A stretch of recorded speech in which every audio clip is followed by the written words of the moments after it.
Alrighty, we are live. Welcome, welcome all. Are gonna be getting started here with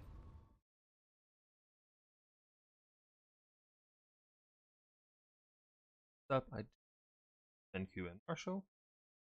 We're just gonna stream the one semifinal and then catch up with the other self. Do a nice short stream for the day. Then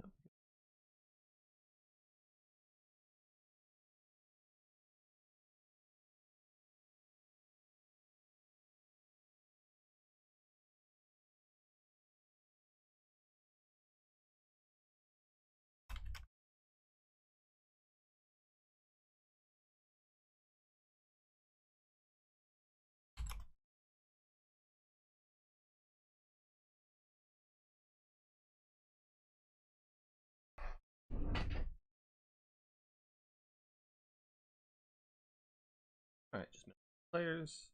Letting anyone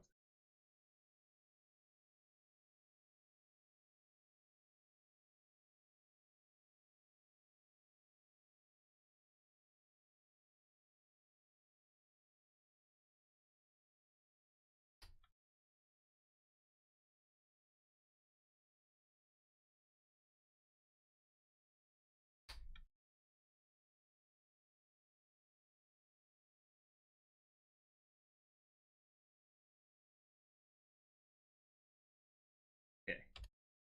Great to know I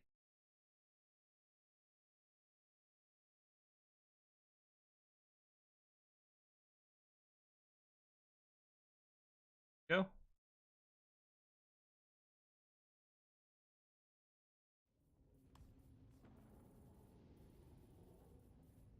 Alright, what are our maps for the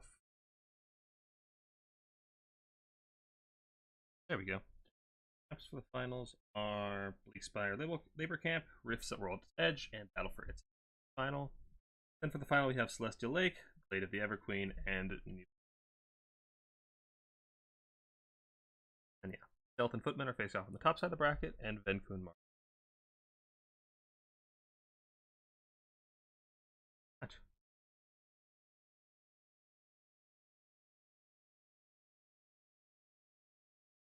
Hey, now I can see chat. I did pretty good. How about you? Getting back into play Warhammer 3 about 6 months. What's good and what's bad? Chaos factions all got morbid. Whereas Chaos is okay, but like all the mono god factions kind of suck right now. Top of the meta right now is like Ret. They have really busted Grail Knights. Their Grail Knights are, or they can just run their infantry any momentum. Pretty much single-handedly kills in front of them. Ogres are really good for a lot of the same reasons. Mass is just they get way too much value out of their chart. Straight up. What else is good? Chaos Dwarves. A lot of people are saying Chaos Dwarves are really good. Their trains are bugged as well. But with one train limit that's in mode, Chaos Dwarves, the roster kind of sucks. So I'm scared of them. Tomb Kings are good. Greenskins are good. Wood Elves have been doing pretty well.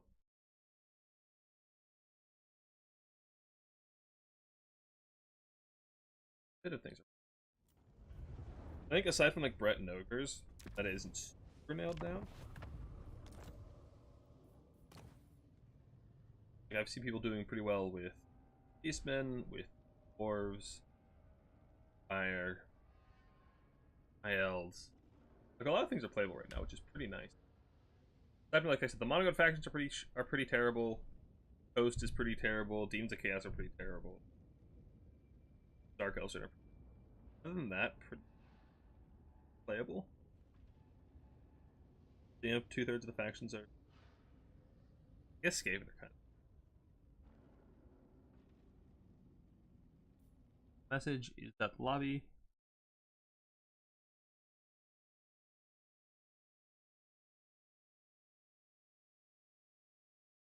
Blocker up before we join. Sweet.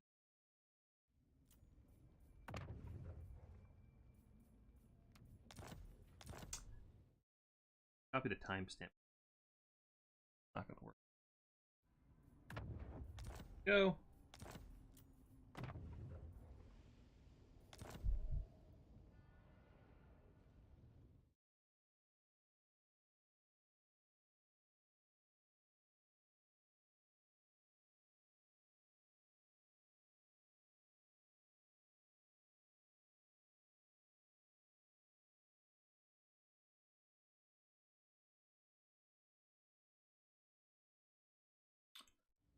All right.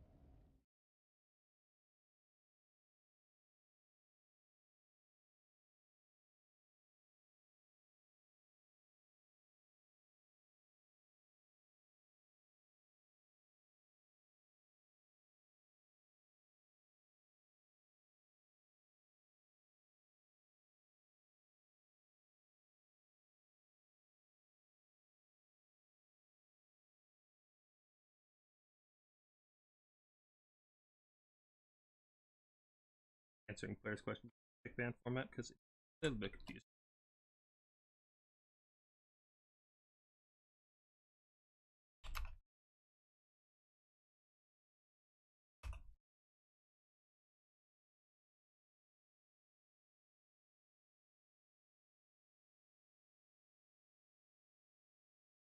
Hold on.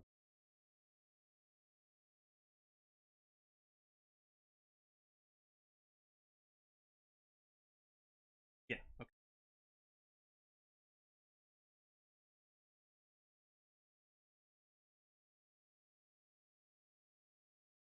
Actually, that's a so pick system. Back it back on screen. So we're using the pick three format that has been pretty popular in most tournaments, where each player picks three and then use a matrix like so. Decide matchup. So you get you pick three factions you want to play. Your opponent picks three factions they want to play, and then you have a matrix of all the possible matchups, 9 matchups. And then you take turns banning out matchups. Have the one left to play. And there's a pretty detailed description of it. Total Tavern website. I think Serica made this with all the infographics and everything. So if you're new to tournaments, this is a nice resource for the pick system. It's getting pretty popular these days. Kind of confusing if you don't have the visuals, so Alright,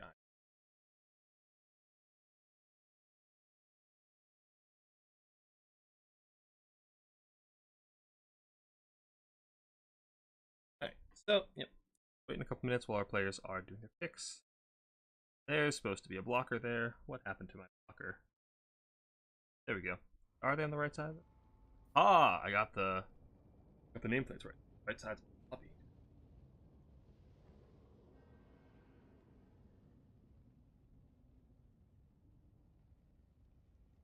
Yeah, so Vikos is Benku and Sad Brian is lovely.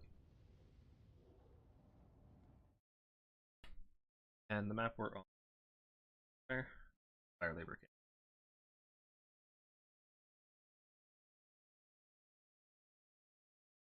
So I don't actually know anything about it.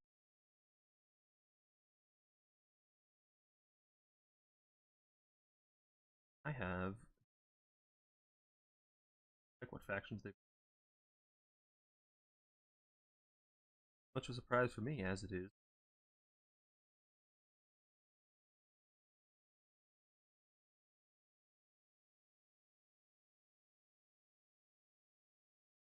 Start with orcs, maybe. Yeah. Alright. I think I posted a video the other day of tile builds that have been doing pretty good. I mean like Techless and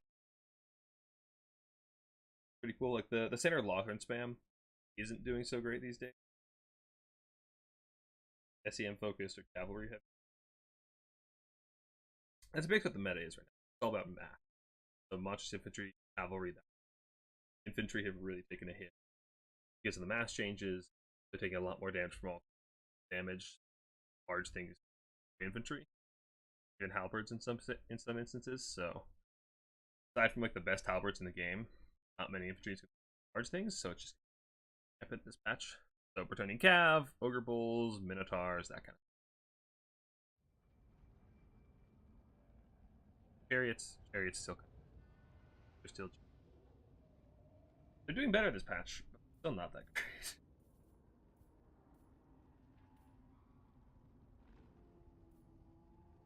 great.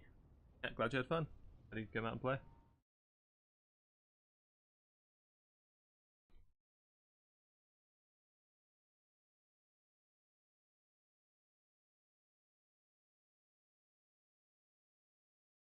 It always surprises me when I host these newbie tournaments. I haven't hosted one in quite a while. Just how much of a How we always get. Like we had.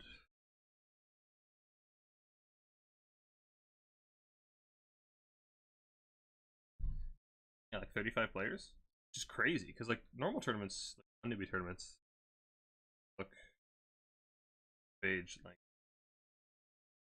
8 players, 17 players. Yeah, that's like pretty normal players for a non-newbie tournament. So it's always surprising me that we get like twice that for newbie. Aha, Marshall has 6. So I don't know who picked which. It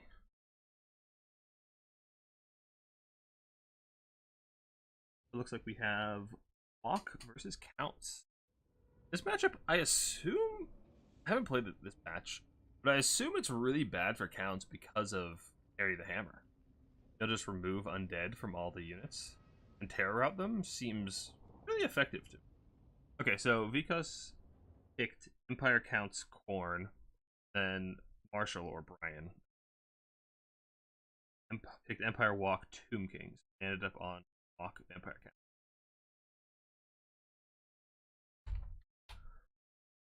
So yeah, I really am curious to see how the Counts approach this, because I imagine just a character blob with like Sigvald and Harry or Festus and Harry is just a huge issue for Counts. I kind of have to fight around it. Which this map can allow you to do. There's less space on either side. Go play the side objectives and just down an SE center, but I don't know, being able to tear out like zombies, like their leadership is terrible. Like that's the offset of being undead is that your leadership is terrible. And removing undead doesn't give them better leadership, it just makes them rout. They still suffer from their crappy leadership, except now they're running away and crumbling, because crumbling is its own trait. Dead doesn't cause crumbling. Traits are always tied together. Still crumble while they're routing, which is a big problem for Counts. Really not sure how they deal. Okay, so for Walk, like I said, I might just a character blob with Harry, but what else do we bring? What's the front line of like, guess where you're taking like, I want to like put character Harry. You don't want Archaon because Archaon is usually pretty nice because ITP or in this matchup. Be'lakor used to be really good because he just knocked out of Count's Lord, as well as just cleared crowds very quickly. Nerf since his price increase, he won't heal as much. Shade nerfs means he can't really stack up his item as quickly. Quite as much damage. Actually, you are going more for that heavy armor. Some kind of character blob. The one saving grace for Counts this matchup is probably mobility. Like if you go for Blood Knights, I assume they destroy Chaos Knights. Blood Knights are pretty dominant. Have duels typically. A few things that can beat them. Typically, for the price point. If they'll destroy Chaos Knights, they'll destroy Hell Striders. So pretty clear mobility dominance as well as aerial dominance.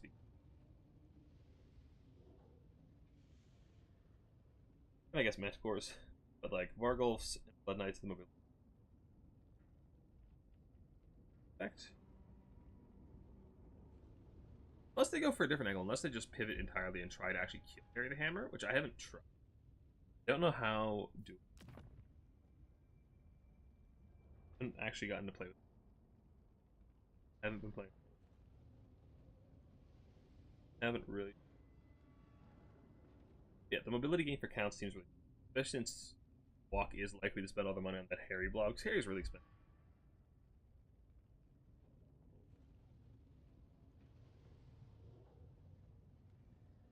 It's a really expensive character blob, which means that Walk's gonna have much taller builds. They can't stand out around the map as much. Walk Counts are really gonna need to leverage them. Because Newbie can be quite intimidating, sign up to normal tournaments. Any players there? Fair enough. I'm just always kind of surprised, like, how many names I don't recognize at all, yet people still, like, monitor the announcement channels and see signups. Like, because I didn't advertise super hard for this event. I just kind of posted it in Turn's channel, my Discord, and all that.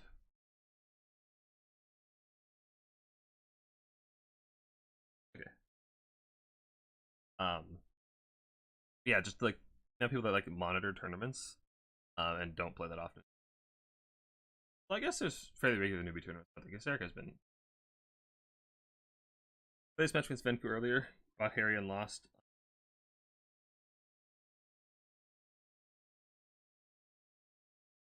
Oh, unfortunately. Fought Harry and lost. Okay. Learn much when you spend your ages yet. Fair enough. Interesting. Glad you had fun, dude.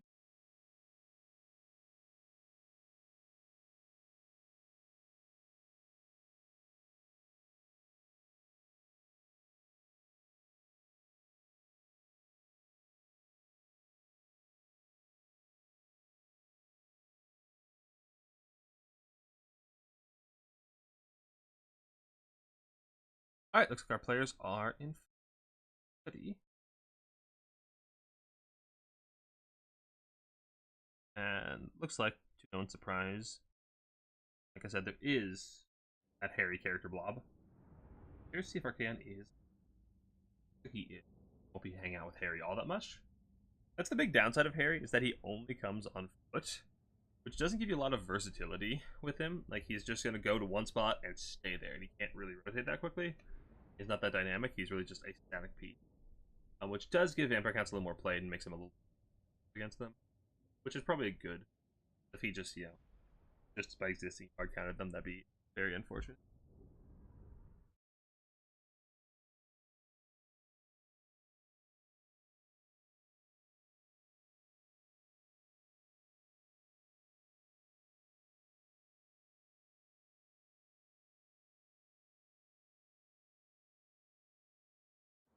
Alright, let's take a look at these bits. So, Vampire Counts. We do have a foot character blob. Looks like we have double White King with Vlad von Karstein, who has Master of Beguilement, Karstein Ring, Wind of Death, Raise Dead, Invocation, and Blood Drinkers. There's a very, very tanky Footlord AP values. I don't know how he matched up to Harry the Hammer. I assume he loses to Arcan, but Vlad is very, very tanky. So he can definitely very long time. Huge threat of being sniped. Vikings are kind of the same boat. They're not particularly high damage output, but they are very tanky. Look right on the front line just fine. Let's do Chaos Warriors. We have, looks like, front line of skeletons and zombies. Pretty typical stuff. Got some Graveyard Great Weapons. Law of Nagash as you on a piece. Just trying to get that blob fight. Risk give a good suck to all the Chaos Warriors. Going for a little heavier on the blob than I was expecting. Going against the blob against Chaos is kind of surprising to me, although having that more is to wear down all the. Yeah. Infantry we do have. We have Marauder Great Weapons, we have Chaos Warrior Great Weapons. Those Chaos Warriors are slashed. I can read it, I promise. We have Archie with Slayer of Kings, Spirit Leech, Burning Head, Flame, and then we do have Harry on foot with the Hammer Parry and the Bane of Undead. We have an Exalted Hero to keep him company. And give the Doom Totem. Oh, for even more minus leadership for the skeletons and zombies and stuff. Make sure that they can't stand and fight at any point in the game. That's actually kind of cheeky. Looks like Counts will get an uncontested cap on the high ground on Objective 1. As I was saying earlier, their mobility advantage is Vampire Counts. So not surprised to see Walk focusing their efforts in the valley down here, and really just trying to play around these 2 points that are close together to try and make use of the character squad. Are just slowly advancing across the tundra, the Claw of Nagash against the stark icy background. This bad boy is just your regular Mortis engine with, I believe it just gets the glowing effect, the chilling aura, to give us 30% slow around it. But it does give the healing and magical attacks and a draining effect in melee. He is weak to fire, so it needs to be very, very careful about Archaon. Without any kind of mass here to actually protect it. Okay, there's some. Those Cryptors need to come and sit on the Claw of Nagash so that Archaon can't just run at and kill it. If Archaon gets to just eat at that Claw of Nagash, he'll kill it in record time. Top Slayer Kings, his weapon strength goes to like 800. He'll just. So you need to be very, very careful about that, because you will be very sad when you lose. Forsaken are actually Sad Brian, and they are one of the nicer mobility pieces for Wars of Chaos. We got, what, 46 speed, which doesn't sound all that fast, but for an infantry unit that actually trades well into most cavalry, do pretty well, especially in the light cavalry. They just Fight is happening in the middle, and I want to see these zombies tear out, because I have seriously gotten to see them. And at least we're told at the moment. We'll check back with them in a minute. The lines are clashing all across the board. Looks like Vlad and the Vikings are going to try and go take out Harry the Hammer, which may be a game-winning decision. Oh, there they are. They're terrorizing. Nice. The Vikings are anti-infantry, so they should do quite well. Harry, I assume, is quite armored. Yeah, what characters typically are. But it looks like they're going for the other character first, to try to get the bodyguard out of the way, isolate him entirely, and they are doing a good job of taking out that exalted hero. Bob Nagash is chilling in the back, coming a little too close to Arcan for my tastes. I get it on the far side just to avoid him. Got a burning head coming down on Great Guard Reopen. Not a ton of damage, it doesn't have very good AP values. The Great Guard are armored, but it still gets some nice damage, tickles the pickle just a little bit. Bob Nagash is sitting idle, you want to get that melee, get that draining. Now Arcan is trying to help protect his boys on the ground. Slayer Kings pop. Slayer Kings pop, 870 weapon strength, 80 melee attack, just beating on Vlad. Vlad's gonna need some healing come in. Wind of Death come in as well, trying to clear out all of those Chaos Warriors. Do we have any action on the high ground? And the high ground is just safely secured by the Empire counts. Value is going pretty even, actually. Pretty even all along. Bob Nagash has gotten in melee with halberds, which is probably the last place you want it. You need to get some infantry support. These Great Guard over here to saturate around it. It'll do good damage to them, but it's going to take a lot of damage in return. The SE fight is really what's going to be deciding this, I think, though. Can Vlad kill Harry before Arcan kills him? Vlad, get the sweet, sweet invocation, keep him up. He's kind of isolated. He really needs some chaff support in here. The zombie summon would not go amiss, just to try and keep him alive, try and make Arcan hit something other than Vlad, which he is just not doing. He's just nailing him with every single attack, and Vlad is just on a full retreat. You got a Burning Head coming in? Yeah, Burning Head coming in, roasting every bit of chaff support we have. There's that zombie summon coming in, perfect. But it instantly terror routes. That's okay. Harry seems kind of strong. Vlad as well. If they're not careful, Vlad will terror route. He's not undead right now, so he's very, very careful. The Vikings are a little bit isolated, but they're really tanky, and if they die, it's kind of whatever. Our side looks like counts are winning the side fight with some help of some crypt ghouls and some zombies just tearing apart these marauders. They're a very, very nice choice into marauders. They tear apart light the infantry very, very quickly. A harder time with chaos warriors or these chaos trolls coming in. Nicely. Like this. Walk has the center objective, and they are taking a pretty hefty lead in the value. Really coming down on Vlad himself. Spotty Ash actually gotten in melee very much. Not a whole lot. You would love to have it in this blob, but the problem is Arcan is right here. Just beating down on Vlad. His Seal Cap is in sight, and he's nowhere near it, to be honest. Got a lot of time to go before he gets there. Is he still living, I guess? Yeah. He's still alive. Literally, and status effect-wise, he's not currently undead. He's still within Harry's range. And if Harry can just stick on him, be very careful about getting... actually, I guess he can't tear out because he causes terror.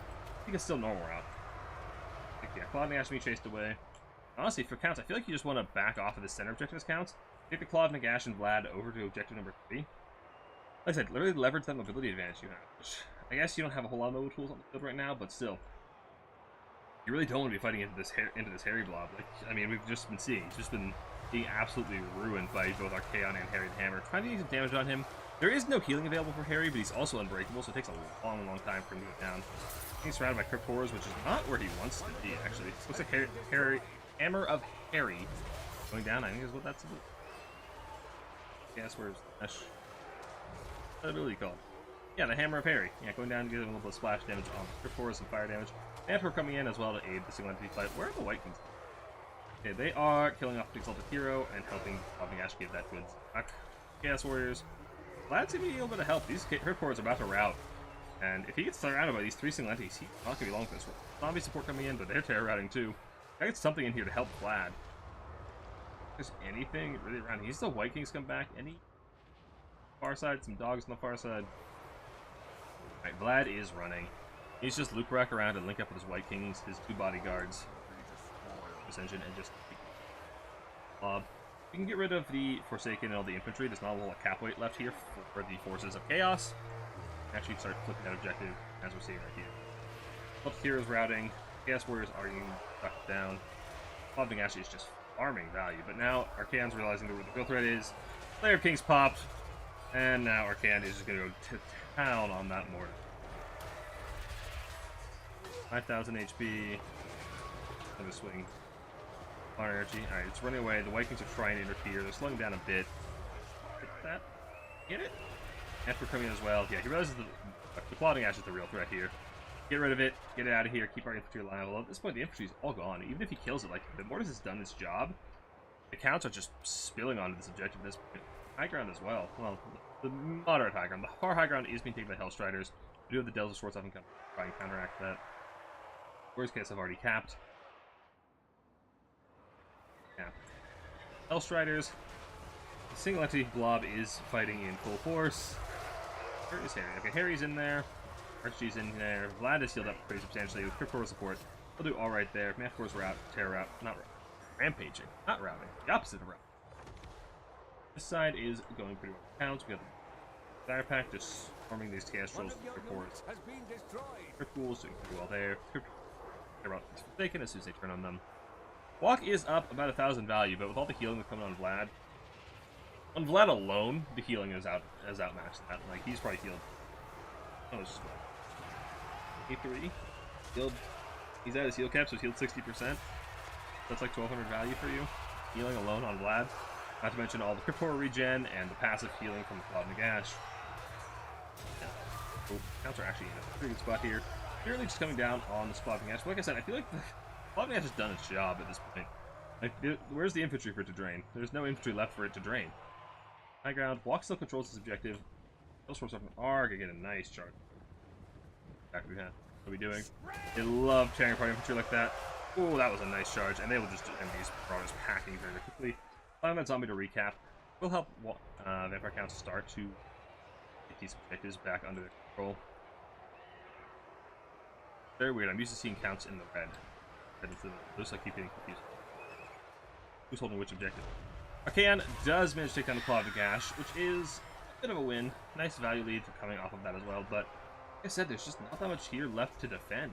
This is a fresh wave of Chaos Warriors coming, which will now no longer be under threat of the Claw of Nagash, which is helpful, but I don't know, you're losing the objective. High ground, the Forsaken are starting to tear apart. Cryptoris as they are left undefended. As like I said, Forsaken, they trade well into a lot of things. Cryptoris unsupported won't trade that well into them. You have likes of Light Cav, they're really nice mobility option for walks, and don't really have that Light Cav option anymore since Hellstriders are just good. I've been liking Forsaken as that option. Take them down. Letty fight is Arcan is just running away from the blob, which is probably in his interest. Vlad with the White King with all debuffs. Probably take care of Archie. What? I honestly feel like you can just go and kill off Harry. Archie, you can't really catch. He's on a. You'll kill off Harry with Vlad and. Well, High ground is being recaptured. Hellstriders are trying to make a token effort, but these devils are often going to tear them apart. Landing flying units does not make them cap. Based on flying units have no cap weight. They are on the ground. Archaean realizes the middle is lost. Move to the high ground, kill off these Cryptoras, try and recap this objective. This is looking pretty good for counts, honestly. Whereas the Chaos have been beaten back off of the objective. They're starting to pour into more in the low ground, and Walk may not be able to hold these. Got mostly single entities of Cryptoras. Not a lot of chap support. You're gonna need some zombie summons to actually keep these Cryptoras alive and taking too much damage. Honestly, we really need down here There's so much healing to be done down here. And not to mention Vigor. Like the Vigor replenishment and the healing from Corpse Cards is just so valuable in long extended melee grind fights. I think Corpse Card is really hurting counts. Chaos Warriors / Argo now burning head, but these are regular great opens. Value there, but again, not AP, so not a whole lot of damage. You guys are weak to fire though, and they are mortal. Harry died. I think Harry died. F's for Harry. Can we see Harry anywhere? Before Harry is lost to us.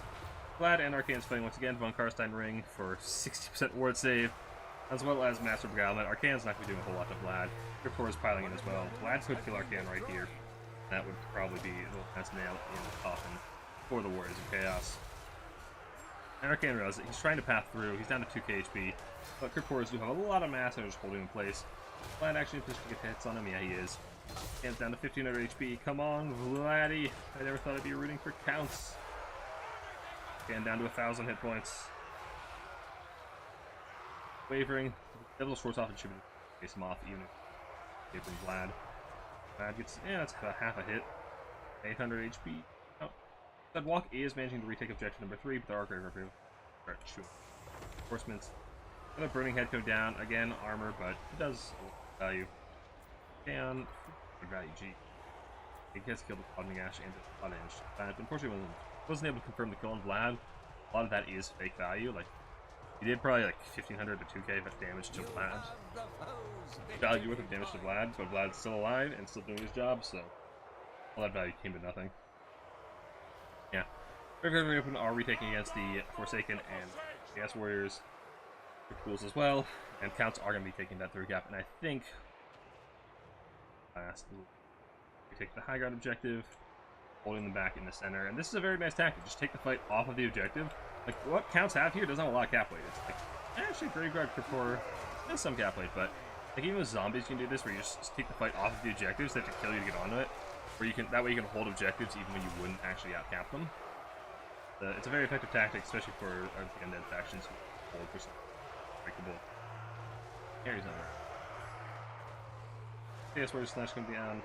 Devils are just gonna chase off Archie. He's down to 4 HP. If they get a good hit on him, they shouldn't allow him to come back. And with the 3 cap coming in, I don't see a whole lot of hope left for Warriors guys. They might retake the center, but they'd have to take at least 2 objectives, and the right side is pretty solidly under their control, and the left side don't see a lot of hope. Yes, honestly, I wouldn't mind to see a Clouding Ash. Now that all the infantry is back, just set it on whichever objective they come. Just drain them all down. Rather than sending, you know, Graveyard for Graveyard and the Meat Grinder, just some zombies and Mortis. He'll do pretty well right there. And let's look up there in the background. The Devils chasing off Archaon. Run, Archie boy. Run back to the frozen wastes of the north where you belong.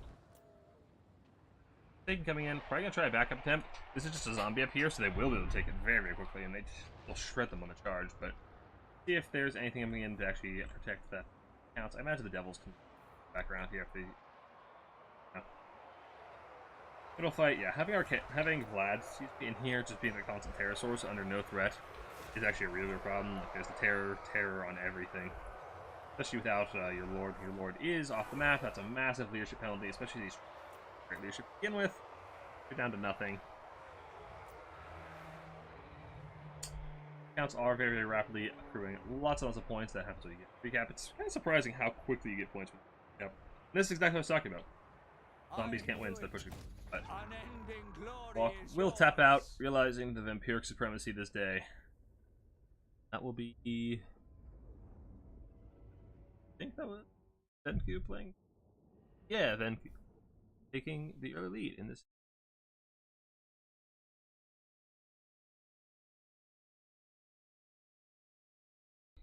Alright, let's check values. Vlad, 7, not bad. He also absorbed a lot of pressure. Like, Archaon spent a lot of time chasing him around instead of the Clouding Ash. Clouding Ash ended up paying for itself because of that. Like, if Archaon goes beeline for the Clouding Ash a lot sooner, he could have killed it very, very quickly, but he might have lost Harry in the process, so having that pressure onto Harry the Hammer. Big Kings and Vlad was actually more effective than I thought it would be. I thought the walk characters would do. I guess all the healing on the Counts. Graveguard doing good work. Zombies. RPGs. Yeah, Devils did well. There's a Blood that never came out, which no real need. You're winning the front line anyway. Kind of all about the end. Very, very well. Archie got 4,500 value. Tried to put the team on Harry's damage output on his own is great. He's really just there for the aura, which is why it kind of sucks that he's so. Hero got destroyed by the white. Walk infantry, right? Although my trolls were really unlucky. They were summoned really late, so Archie was already routing in the terrors. We're not really sure why you need a Manticore here when you have Arcane. Like, usually Manticores are just terror sources. I guess it can chase the Manticore. Chicken did pretty well.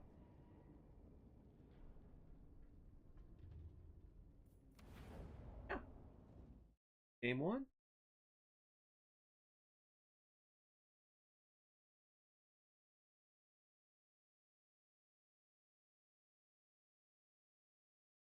Same army. Don't know too about Vlad and the heroes.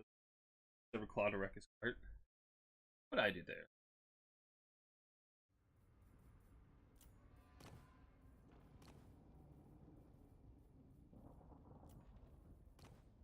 Oh, there we go. Okay. did I bring back?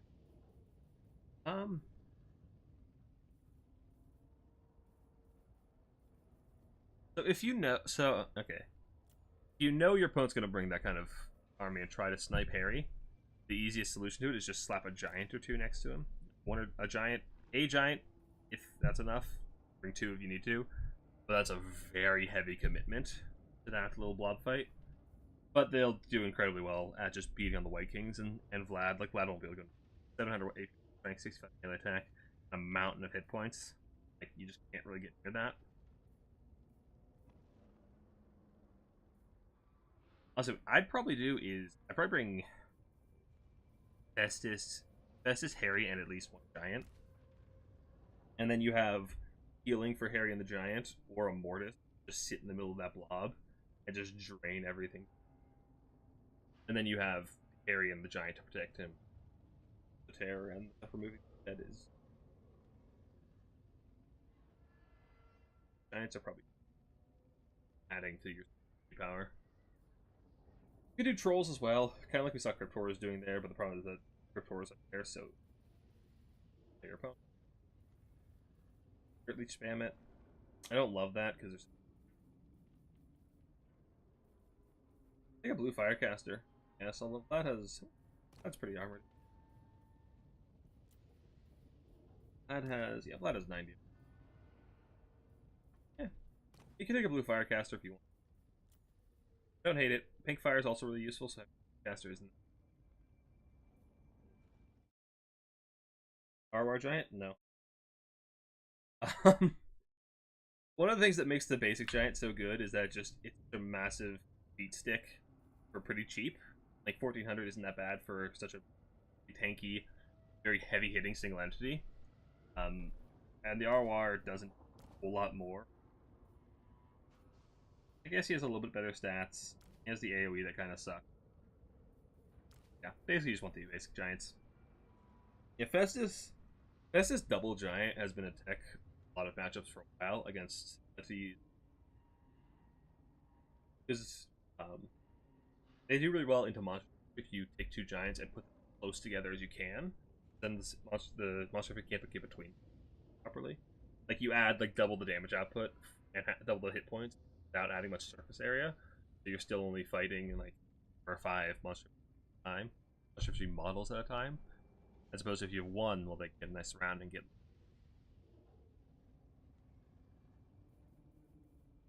Yeah, a giant could definitely be a pretty big threat to Vlad. The White Kings won't do a whole lot.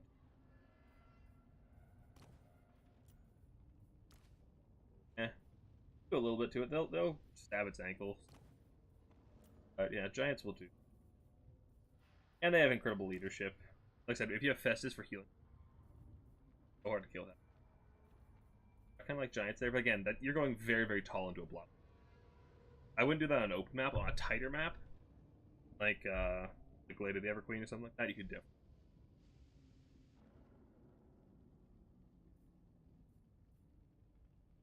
Everclaw isn't bad.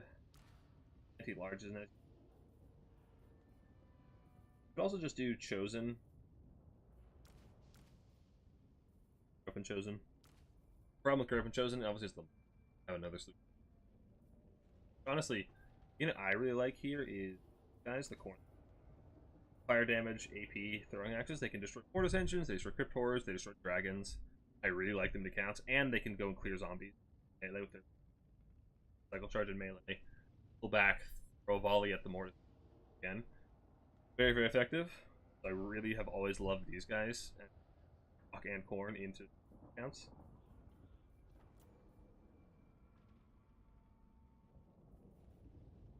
Bring Archaon, though you don't much of them more.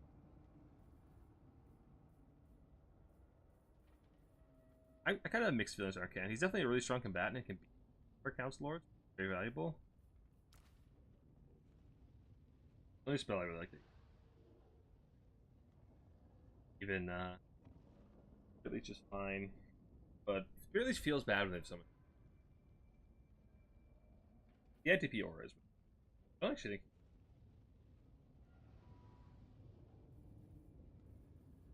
But honestly, I just really like Festus is good in a lot of matchups. Like you could if you just You can have a really good time. I wonder how Bellacore does these. Bellacore used to be really, really good in the counts because you just drop him in a blob, let him farm up this, and then he'll just beat the brakes off of every. Because it increases with every kill made, if you just drop an Overcast Pit of Shades on like a blob of counts infantry, which is very, very common. Counts blob there for you can get hundreds of kills very, very quickly. Max this out immediately. And then you have like 750 resting weapon in the melee attack. And he's just a world. He's a lot of fun against him. I don't know if he's good.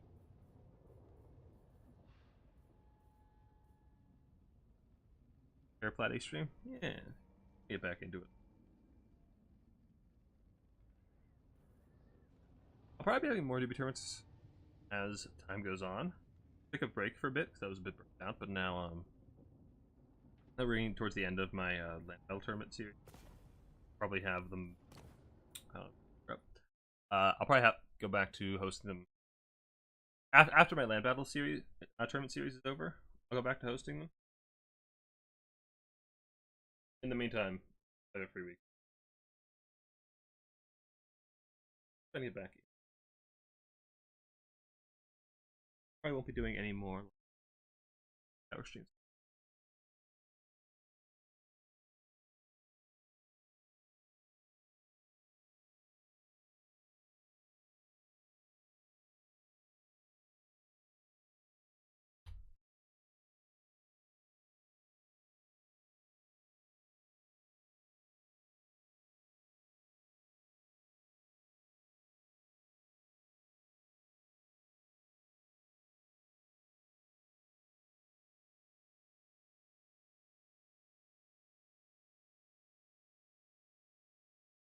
Right now.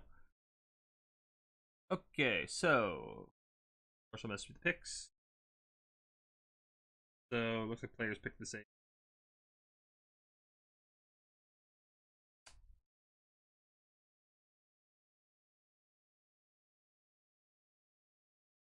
Did make a silly will run.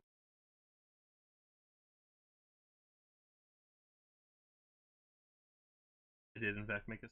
Okay. Usually we play that you can't repeat a faction in a best of 3. But I forgot to write that in the rules, so we're not going to change it now because it'll be fair to the players. So we have Walk versus Corn. And I need to stop showing things without a blocker. Blocker. Okay, and we're on Rifts at World's Edge, which is a nice big open map with heavy tree cover on the one side. Good for strong ability factions or factions with fast tree. You also get some nice missile positions on this map. You can play pretty close to the white line on the one side, so you have one flank cover by the white line. Yeah. Is that? Anyway, matchup is traditionally Walk favored because Corn has very limited skirmish potential. Walk skirmish kind of jabs are much better at skirmishing than throwing axes. Throwing axes have a higher, slower arc. They have a very, very hard time hitting other skirmishers. It means that Walk jab cav are very dominant, and that really allows Walk to typically dictate the terms of the engagement. They can poke and they can run. They have the option to kite or they can play. Corn doesn't have that option. They have to go play, and that means Walk has all the choice. Corn really just has one game plan, know what it is going in, then Walk can choose approach that. They can go for melee grind, like it was giant. I mean, no, but yeah, double giant. You can do like best double giant shenanigans. You could do a full kite with like a Leech caster. You could do just grind the Sigvald. Like Walk has a lot more options than Corn. They can approach the matchup in a lot more ways, and that makes it difficult for predict. And even if they did predict, Corn doesn't have a ton of options. But we have infantry, we have Minos, and we have nerfed flesh hounds that kind of suck. So Corn is fairly predictable. And playstyles. That's one thing that is really valuable in the current meta is being able to having a roster that can both rush, kite, or have a static gun line. Or like any two. If you just have one, that's what makes like ogres good for that because they can free effectively.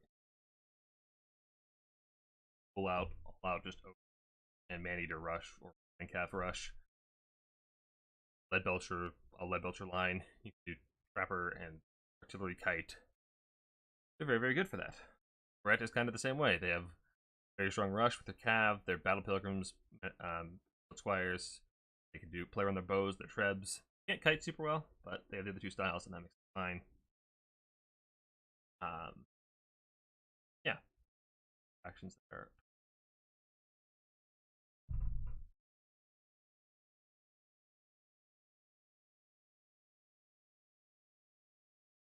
All right, like ready. I'm actually matchup on patch. Played it a ton before 3.0 for the World Cup patch and all that because block was very, very strong then. Block was broke. And like I said, it was a lot of just walk abuse. That's something I would expect to see less in the beginner tournament. Very heavy practice skirmish game isn't that common outside of C8 approach. Yeah. The other thing that really holds Khorne back here is their complete lack of good armor piercing. None of their warriors are AP aside from halberds, which trade that well into infantry. Whereas Khorne has Grey Open Marauders, Grey Open Champs, or Grey Open Warriors chosen. They can trade on the infantry grind very, very well, so Khorne is really relying on their cars to win the win. Could go Exalted Bloodletters. They're okay for their price. The problem is magic and cav for those. So you're really relying on your Minos to win the and then Walk can either shoot them with Skirm Cav or bring halberds or trolls don't do that. If infantrymen. Khorne Minos are actually like pretty. Those things were on like any other roster, they'd be really, really broken, but just the fact that the rest of Khorne's roster. But our players are ready. Exalted Bloodthirster. Yeah, Exalted Bloodthirster, see? This is an Exalted Bloodthirster. Oh no. Crash. Getting the speed. No. Crash. Okay, we're good.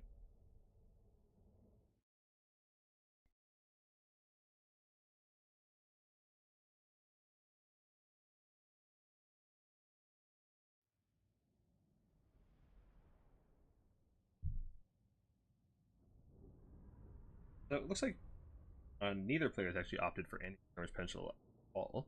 So everything I just said, forget about it. We are going full melee grind, full blood for the blood god. Khorne will be pleased this day, even if they lose. Mic is cutting out? Oh, let me get closer to my mic then. Let me know if that's a bit better. I might have been noise gating myself. Alright, for the forces of Khorne, we have Valkyrie the Bloody up in the air with Demon Shield and Spear Slopnir. We have Double Cultist with the Bloodletter Summons, which are another nice tool to deal with armored infantry, is the Bloodletter Summons. Basic Bloodletters on their own are very exploitable. Again, magic, Germ Cav, all that, but it's not as worthwhile to use this. We have a front line of Chaos Warrior Halberds on the flanks. Chaos Warriors of Khorne dual weapons are hard. On the front, and the Bloodletters of Khorne going into the trees, which is actually a nice spot for them. The tree cover provides and cover from skirmish fire or from monstrous things that like to come and charge them. For the forces of Warriors of Chaos, we have Sigvald the Overpowered, grinding the front line with his all-work armor and Paragon of Access. Auric armor? I don't know. Just, chopping away at whatever he can find, debuffing the melee attack, and being generally unkillable. Acted by a Chaos Sorcerer of Shadows with Pit of Shades on a horse. We have a bit of everything. Looks like Outer Spears of Zinch. We have some Marauder Weapons. We have some Champions. Armored Chaos Trolls. Weapons, Chaos Trolls, Champions, Marauders. Okay, we have a much wider line here, so looks like Khorne is going to be taking Objective 1 in the trees, and looks like Walk is probably going to swing out to the left a little more and take Objective number 3. Yeah, I keep forgetting to bring my mic closer to my face. I have it like out of the way. Normally I'm just hanging out or playing by myself. And I kept doing to remove my character to my face. Of course, right now it's like blocking where I have chat on my other group, so I have to like move my head to actually see what you guys are saying. Alrighty, so Wonka just approaching completely fearless. You need to be a little careful of these just real straight lines. Valkia is just gonna be licking your lips with the spear Slopnir up there. Like, oh yes, give me 3 infantry in a line to just dump the spear on. We'll do loads of damage very, very quickly, but Sigvald and the trolls are pretty weak bet to this dual weapon front line. Our weapons also trade up into most of the Chaos Warriors here. I don't know how they do the dual weapons, but they'll trade up into halberds, trade up into the basics, so you need to be a little bit careful of that. Look, so that's another big advantage Walk has, just having cheap AP. Horn, just... But I kind of like the Aspiring Champion combo with the Trolls for the Encourage aura. Sigvald has Encourage too, but Encourage on Lords is actually a lot less effective than Encourage on units. For the Lords. And I think it's 8 guys, and the stronger effect rides the weak. So, you'll see these guys are encouraged by unit 8. These guys are being encouraged by Sigvald. I also have 8. Get what I said.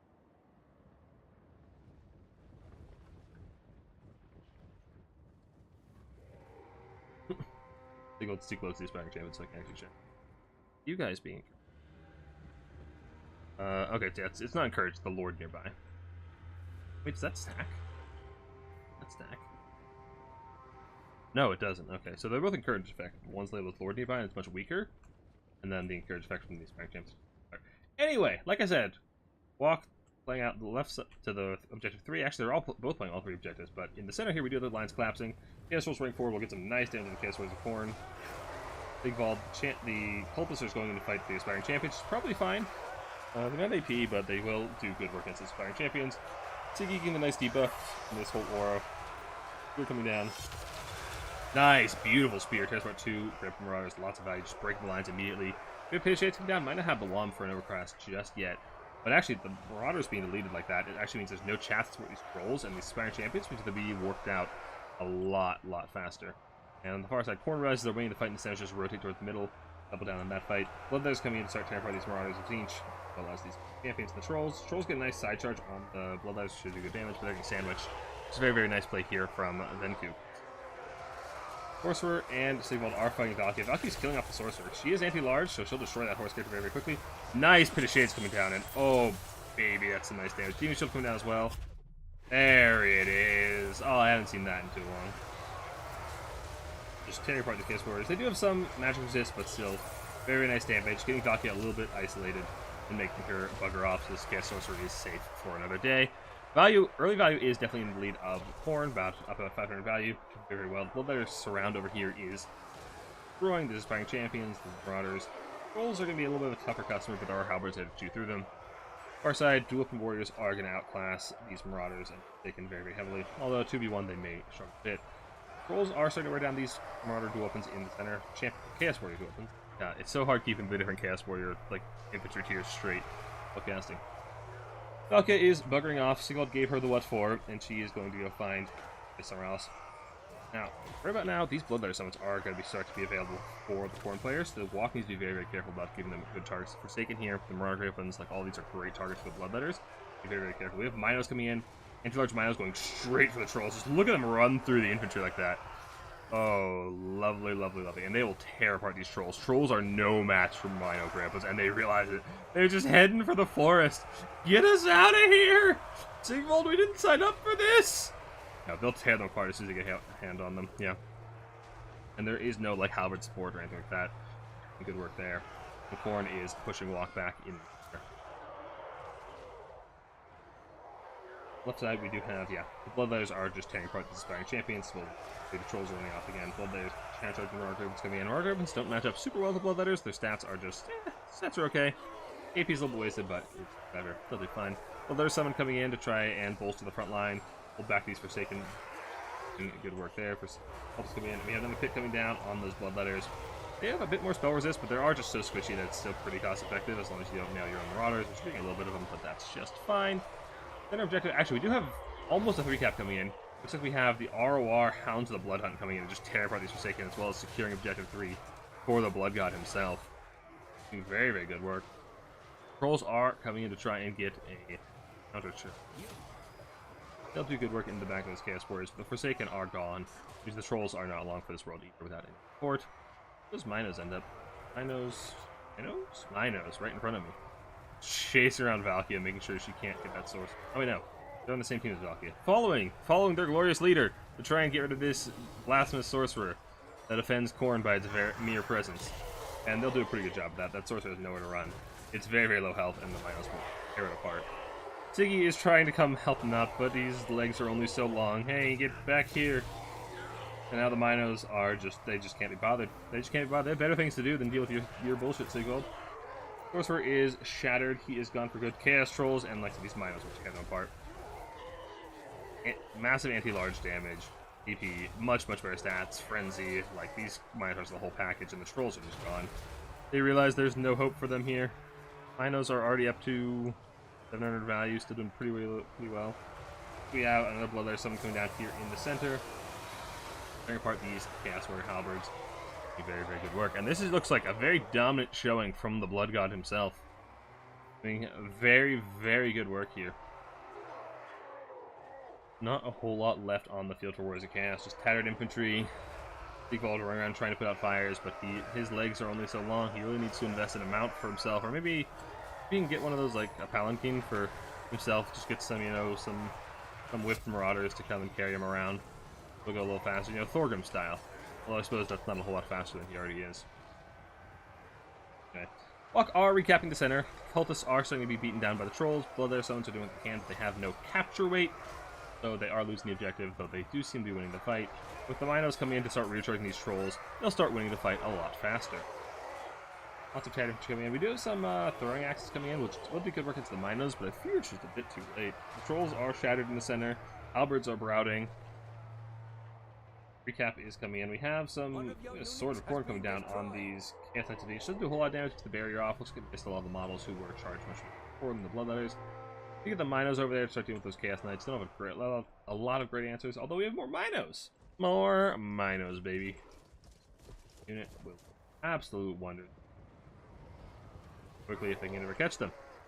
If Horsemen of Quarter just charging the normal Horsemen because they have much better melee stats, they have Frenzy. So they will actually tear them apart, as well as a much better. They're like 40 charge bonus. Do very, very good work there. Valkia, I heard shield pop. Fighting Siggy. Trying to kill Siggy, probably a fool's errand. It's just not worth it. You don't need to kill him. It's not going to stop you from winning if he's alive, and so tanky anyway. It's not really worth it. Yeah. Of course, when a couple of Forsakeners trying to come and slap them in the back, but they are very, very tired in their own right. They're wavering 8 leadership. Sorcerer is back, but yeah, not a lot of great targets left. He only has 1 pit left.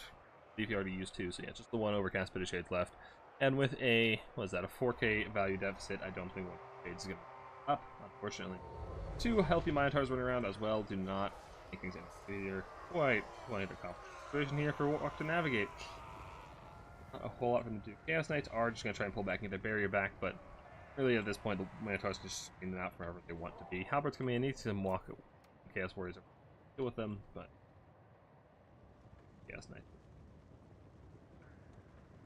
Scarbrand breaks still Sigvald? I mean, yeah. But Scarbrand costs twice as much as Sigvald. Like, that's the thing. Sigvald is just cheap enough that he's just not worth killing for how hard it is. Dude, that's super impactful, dude. Like, his debuff is okay, his damage is okay. But, I mean, really, he's just tanking. Yeah, I guess he's just about paying for himself over the course of 9 minutes.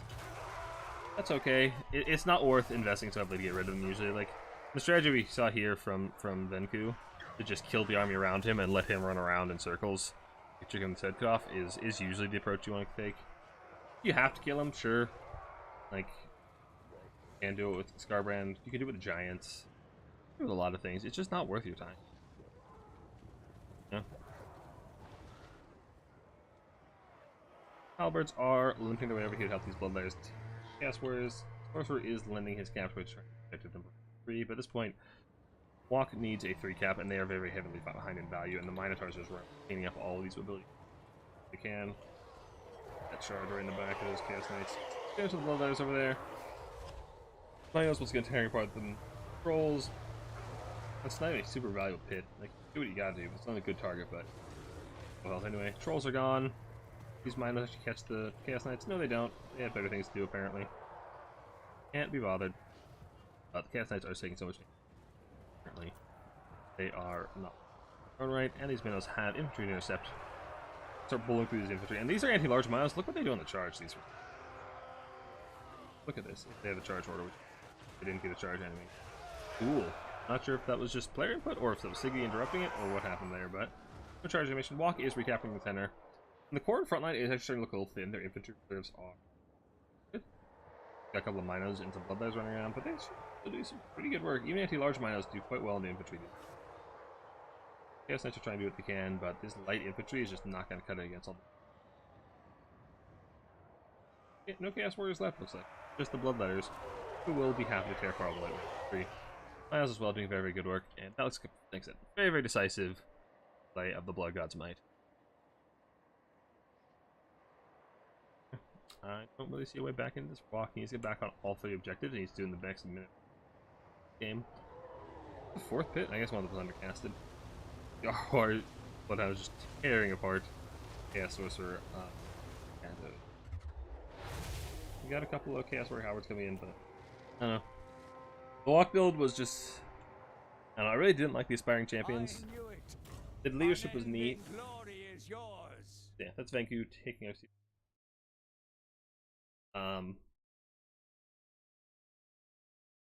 Yeah, the Aspiring Champions, they're kind of cute, but like they don't pay for themselves.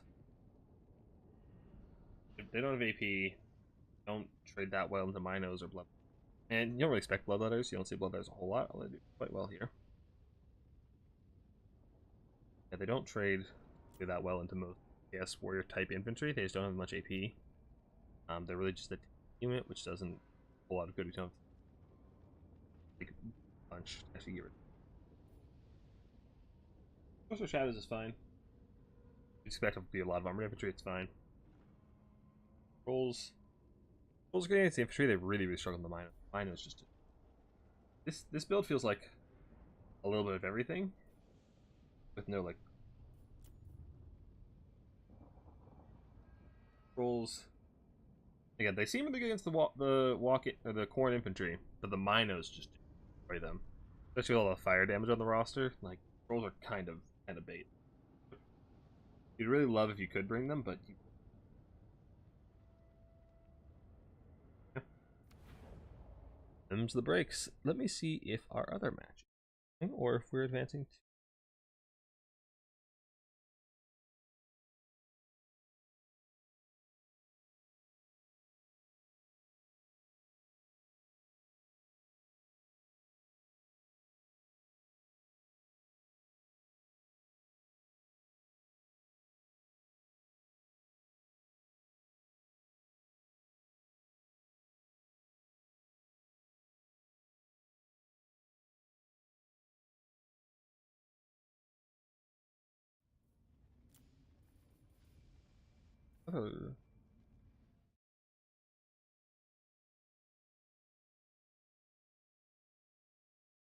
Although it might be mid game, I don't know.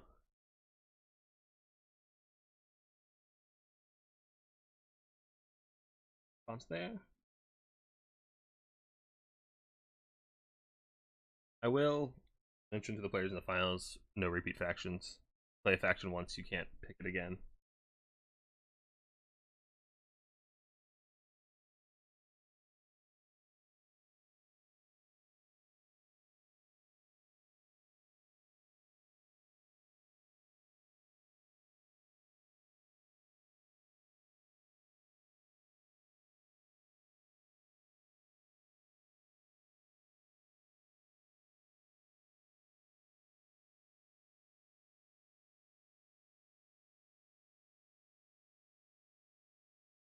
So yeah, I think in the game, so we just gotta wait a couple of moments. That was embarrassing that against Stevens, and the Lotus remembered, no, it's not. Oh, that makes a lot more sense. Yeah. Yeah, the Aspiring Champions are a lot better against Demons. Okay, you did a pretty good showing still. First game was really close.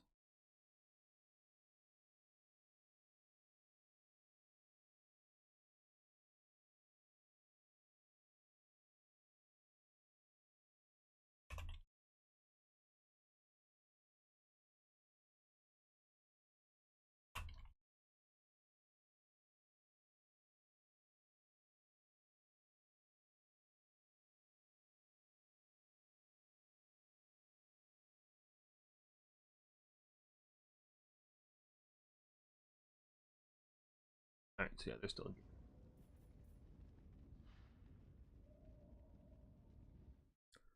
Oh, let's talk about. So, I typically walk into Corn. I do like Sigvald. Very good. You just take him Paragon and armor. And just do them. Shadows got nerfed. Like, you only get 3 Overcast Pit of Shades. That sucks. Pretty sure you take. Maybe take a Foul Trance. Try and catch the Minos. The Minos are a really big threat. This caster on Valkia dives on him. He's 600 gold. There's. And we want. What I typically do is a pretty hefty skirmish core. You do like this. No, it's pretty. Because your Jazz beat the other Corn skirmish cap, you can go pretty greedy to bring your own higher DPS skirmishers to kill the rest of the threat. And then after that, you just summon in.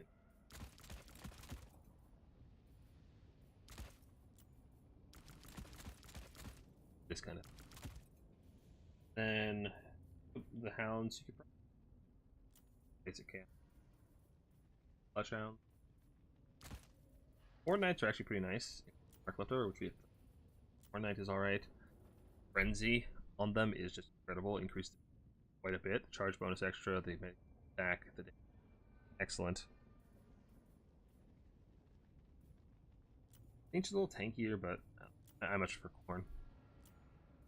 Something like this. Could go for a Festus build. And actually, probably. I don't know. Forsaken are anti-flush tool. What am I saying? Forsaken are anti-flush. I was saying they're good mobility piece to kind of got that kind of. You bring some Chosen if you want. Chronos doesn't have magic to deal with that. Actually, we don't have Terror Source. I don't know. Do Chaos Knight. You could do some Chosen. You could do. The other option you could do that I quite like is Festus. Do passive spamming, so you just take these 2. Cast them off cooldown to trigger the kill your whole army. Take that, it's optional. 2 giants that just sit on top of Festus, like I said, as close together as they can. The 3 of them as close together as they can to keep Festus alive, and so the Minos can't get a good surround. And these 2 will just beat Corn's frontline. Corn really can't deal with this unless they invest very heavily in this. And then you just surround that with quality infantry. Gas warriors. You can still do scrims with this. We're still just fine here. If that's something you're comfortable playing. If you're not, don't worry about it. You can go for the Severed Claw if you want. Nice addition to like this. These 4 units right here are almost impossible to deal with. They're such a pain to deal with for Corn. But it's a lot of value into one place. They can't really contest side objectives. So in the interest of you need to be on 2 objectives. Having a wider army also to benefit a little a passive heal. So you just fiddle. And then like this. I want some manner of skirm. At the Minos places. A Pterosaur. Actually, we have Pterosaur. Best mobility. Career charges. They can do pre-1 the blood. Charge must die as well as the strength. They can tear apart Marauders. Anything lightly armored, they'll tear apart pretty well. Throw in a card if you want.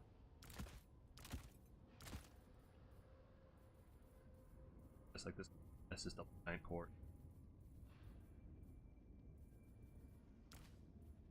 Your biggest advantage over core. Skirmish game.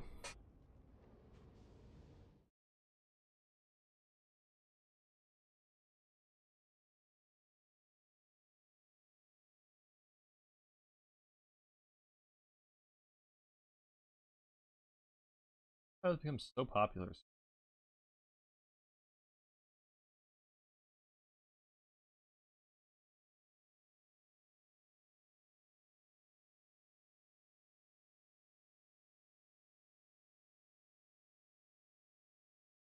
Alright.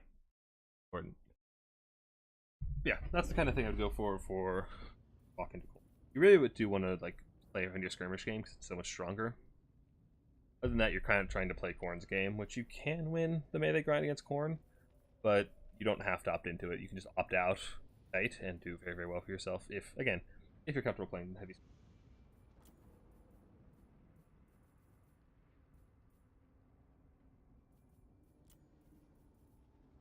Alright, so for the PC Festus, this one you might want fleshy because there's a lot of pressure on your single entities counts presumably. So I could see fleshy here as well as pestilence. Try and nerf the damage output of again, Dragon Lord, or in this case Vlad. Have Giants and Harry. Harry you want to be as cheap as possible. Really just want main of the day. You don't need anything. 1600. And again, this will beat most things, but it's a lot of money to put in one place. So ideally you'd probably want to slip away like one of the Giants, or maybe you don't even need Harry to be honest. This is neat. Like, you're not chasing them down. I really don't know if you need. It feels bad having all.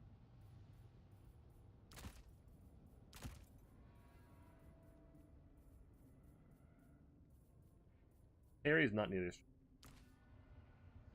His weapon strength just doesn't compare, nor does it. His stats are better, but it's hard to beat, you know, an extra 7k HP. 250 weapon. It is just not the same class as a Giant.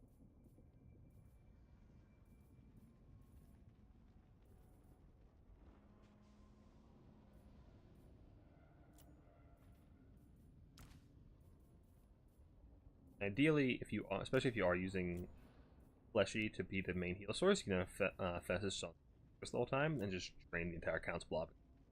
This is Mortis. It used to be 16. Okay, it's not as good. It used to be like twice this. He launched and he was just super, super good. Yeah, so then we do Harry and a Giant. Do this, and then against counts we probably want.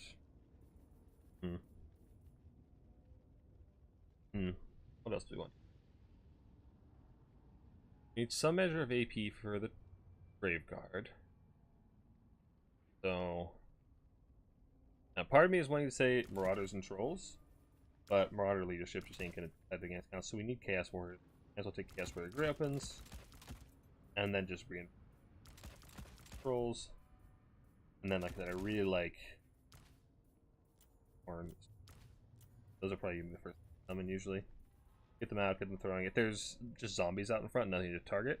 Charge them to melee, they'll clear zombies pretty effectively, then run away when I try and deal with them. Then whenever tries to deal with them, you just throw it. Cryptors, Corpse Carts. What else could be? Big problem for Walk is that your Cav raid that well. Gas Knights ain't gonna go. Okay, so you're kind of relying on you. Don't have a lot of ways. Also, you're kind of relying on skirt control. Or not control. Really not control. Playing around your infantry. It.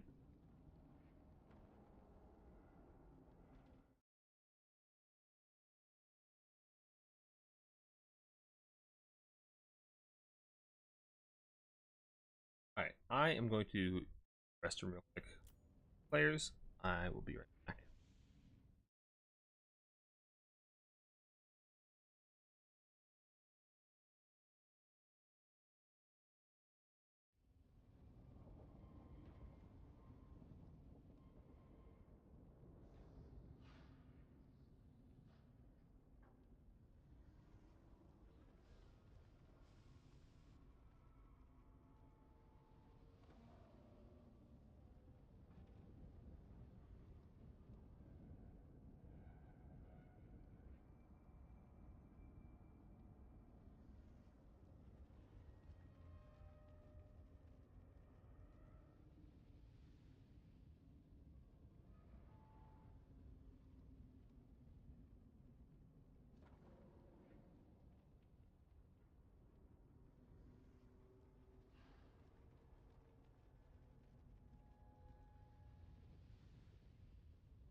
I am back.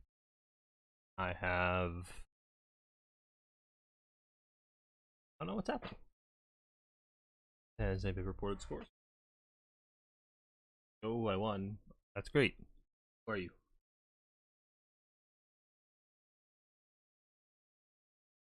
I have no idea who anybody. I don't know what's going on. Nobody's message. Scared.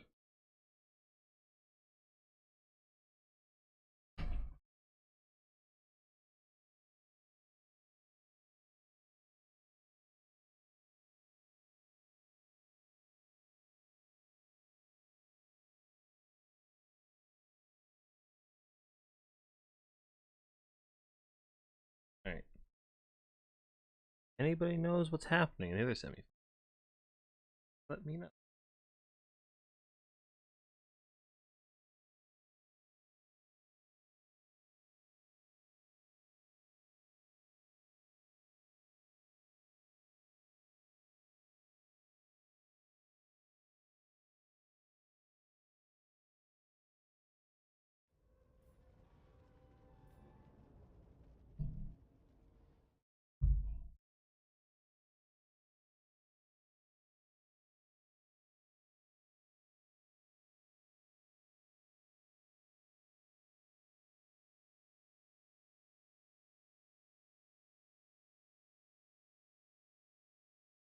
Alright, finished.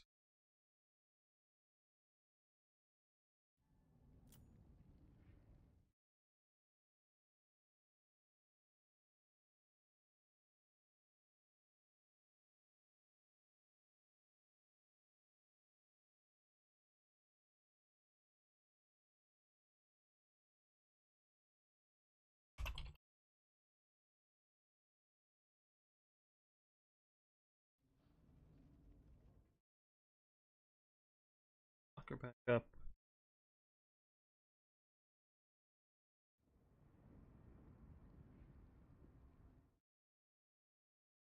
Okay, so Stealth has defeated Footman. So Stealth defeated his opponent, Footman. And now it's going to be Stealth versus you. And I will let the players know no repeat factions.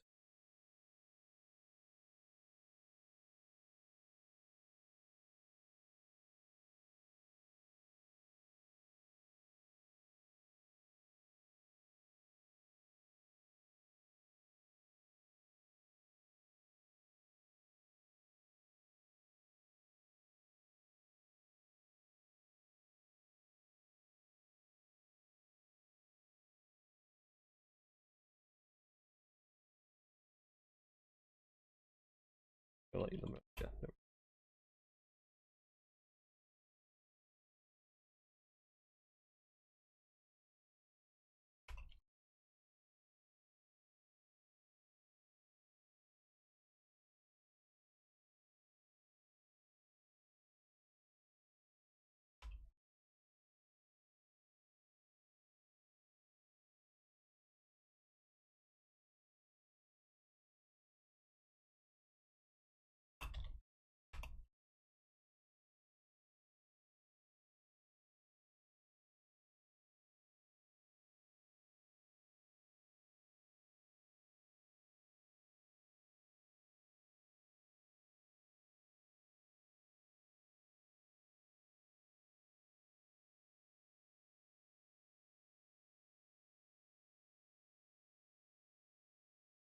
Well,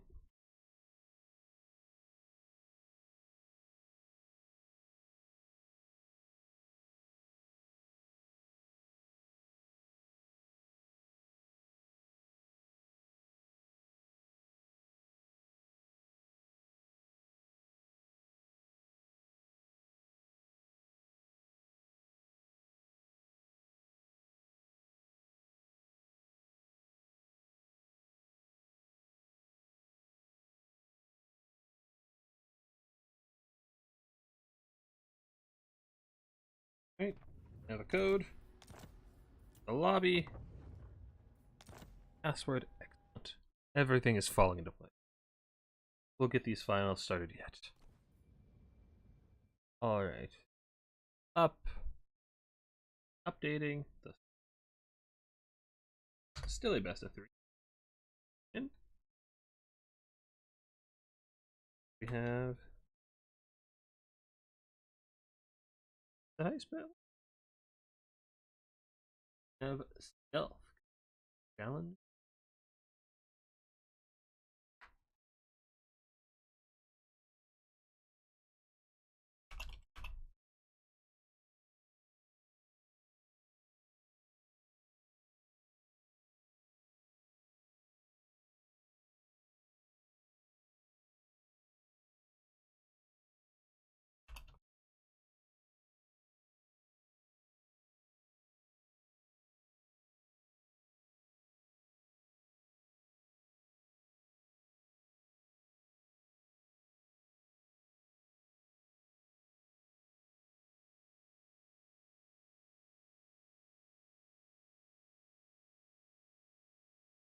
Yeah, they repeat. Yeah, you're saying they repeated in the other semi-final as well. It's my mistake. No worries.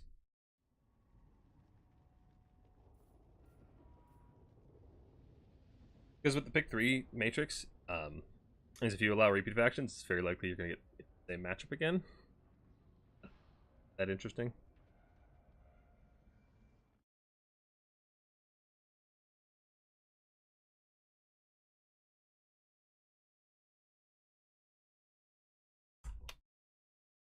All right.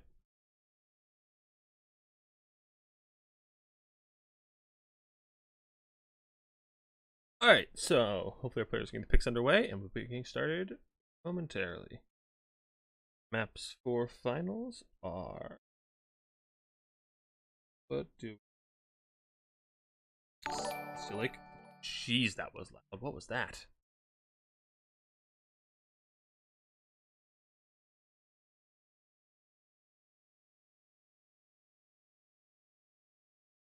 This is. Did you guys hear that? Is that just me?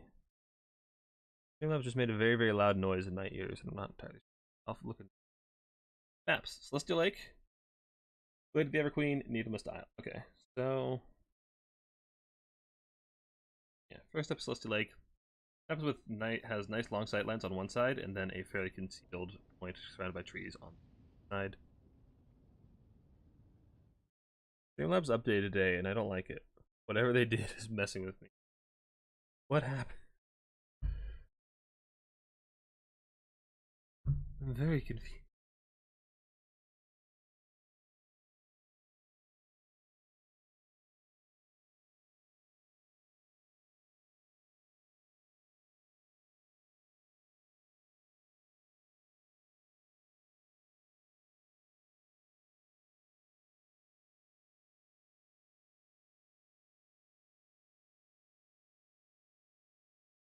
So what I heard was a subscribe notification, which isn't that weird, except that I wasn't aware that Streamlabs had the YouTube integration, and until apparently right now, I'd only ever used it when I streamed on Twitch. So I don't know why it's off. Somebody subscribed on YouTube, but if it keeps doing that, I'm going to disable it because it's jump scaring me. Yeah, I haven't. Yeah, I haven't heard it do that since the last time I streamed on Twitch, which was ages ago.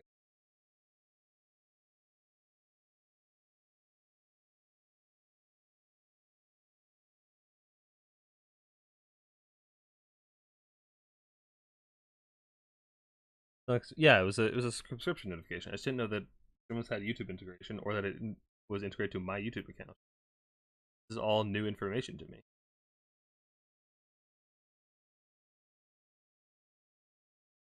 That happened. Why is everything just surprising me today? You don't need to be open. And I got rid of some of things that needed to be. Okay. Alright, everything's sorted. We're fine. Players are still picking, so we're not in a rush.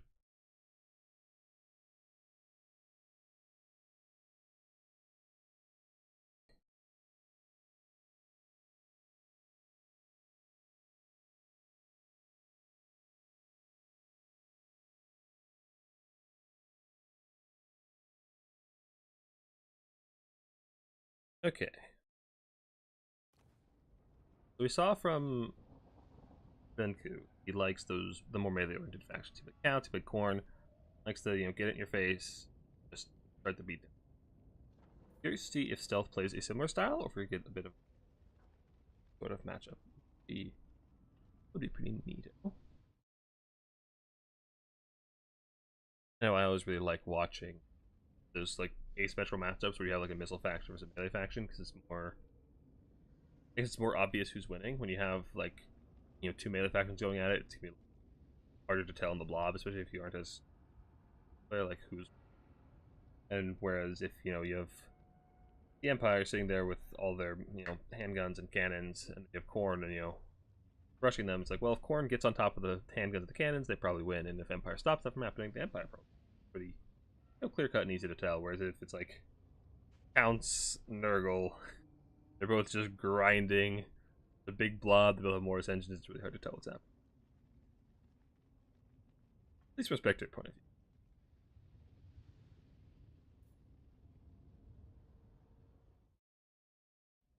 Oh, curious to see if Stealth would bring some more playstyles. What do you say on Empire? I hope it's a good. This build looks like it was not auto-generated, like he actually might have been waiting for the last game. So it's intact.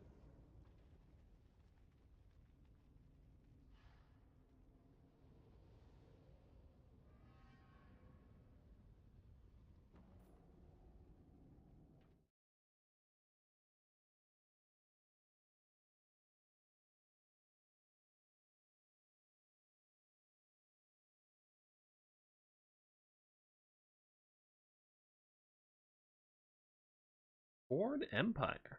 Alright, so Stealth is.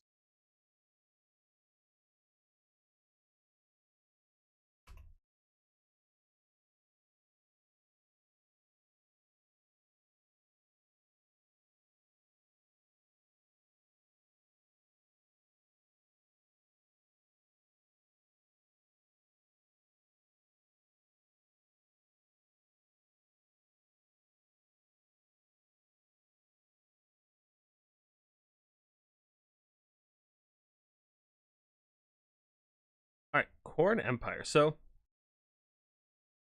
this is actually. Okay. Again, I haven't played much of this. Previously, it was pretty close. If Khorne did like a very hard build up where they just sat back and summoned like their whole army and then went all at once. But otherwise, Empire Kite can be very, very hard for Khorne to catch, especially now that Fleshhounds are nerfed. They really lose that mobility control. You have a very hard time if Empire opts into like a War Wagon Grenade Launcher style, which is pretty common. That's what I use when I play Empire, is like the full kite, just start War Wagons, Grenade Launchers and have, and it's very, very hard to catch unless your opponent is really mobility dominant over you, which doesn't happen all that often. Definitely won't happen against Khorne. You can just War Wagon just kite further and further back. Now, this map does have a lot of cover. There's a lot of trees, multiple objectives that can be capped safely, so Empire has to be pretty aggressive. So I'm curious to see if that is the style we're going to be coming in with. I've seen more like static Empire styles. I'm not a huge fan of them. Your infantry is just made of paper. Shooting is of course very, very good, but it's a good point where everybody like knows to target it, and with paper infantry defend. I prefer the more mobile shooting options. Static, very, very hard to defend. As for Khorne, what you usually see is like shielded infantry, at both Martyrs and then large amounts of usually mounted cultists. Both of those go and run at mobility tools, at grenade launchers, right, to try to shut them down. And then Minos and flares and dogs, like fast that you have, try and go shut down the fight. And then like if they go for this more static style, well, your infantry just outclasses there so much. Silver shields on the Chaos Warriors dominate. I think the Empire has sort of great swords.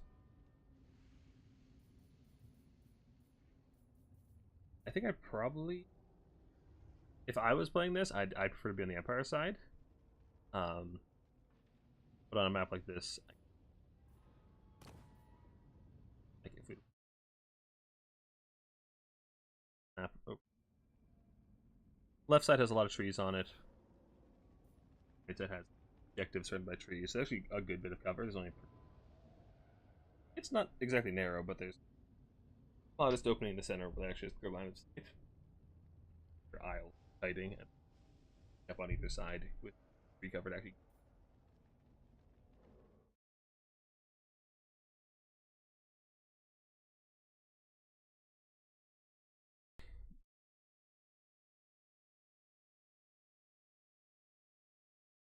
Stealth is ready.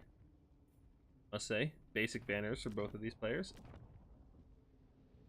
The basic bitches. I'm very disappointed.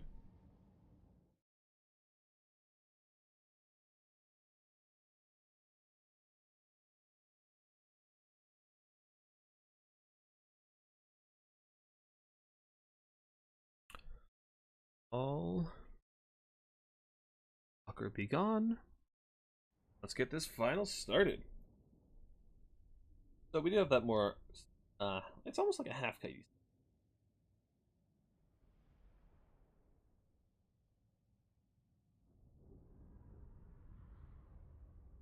On potato piece, believe in you. You can do it. On.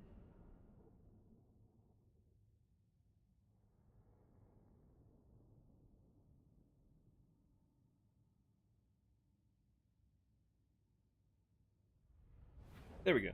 All right, so for the forces of the Blood God, led to got front line of I think it's just Chaos Warriors, maybe a couple Marauders, Chaos Warriors, Marauders, Chaos Warriors, and Valkia, and double mounted cultists with the summons. So not hugely surprising. Pretty standard for Core. Core doesn't have a whole lot of Rhapsody Death, so you gotta stick with the good things you got. So 3 Valkia.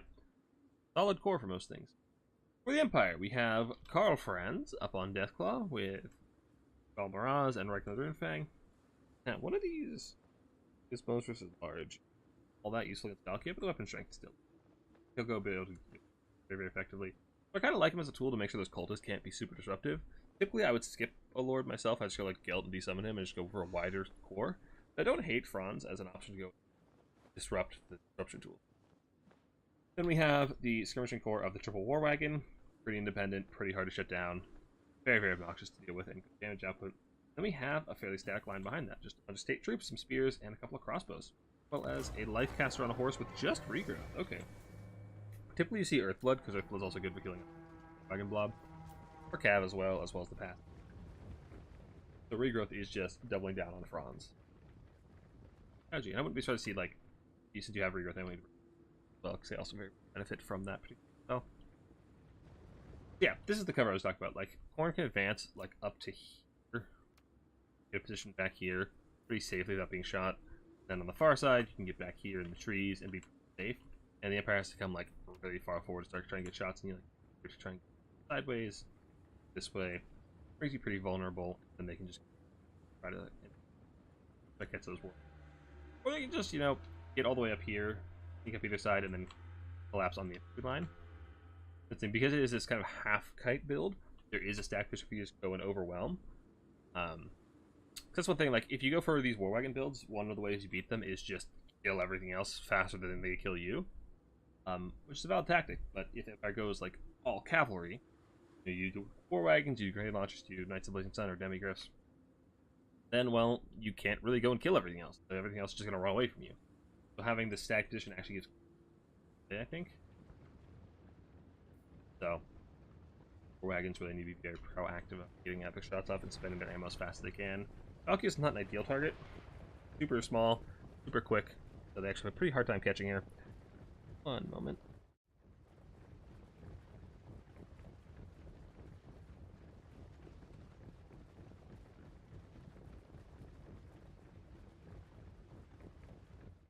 Alright, yeah, Valky's super bad target for War Wagon. They have a very hard time hitting her, as was demonstrated.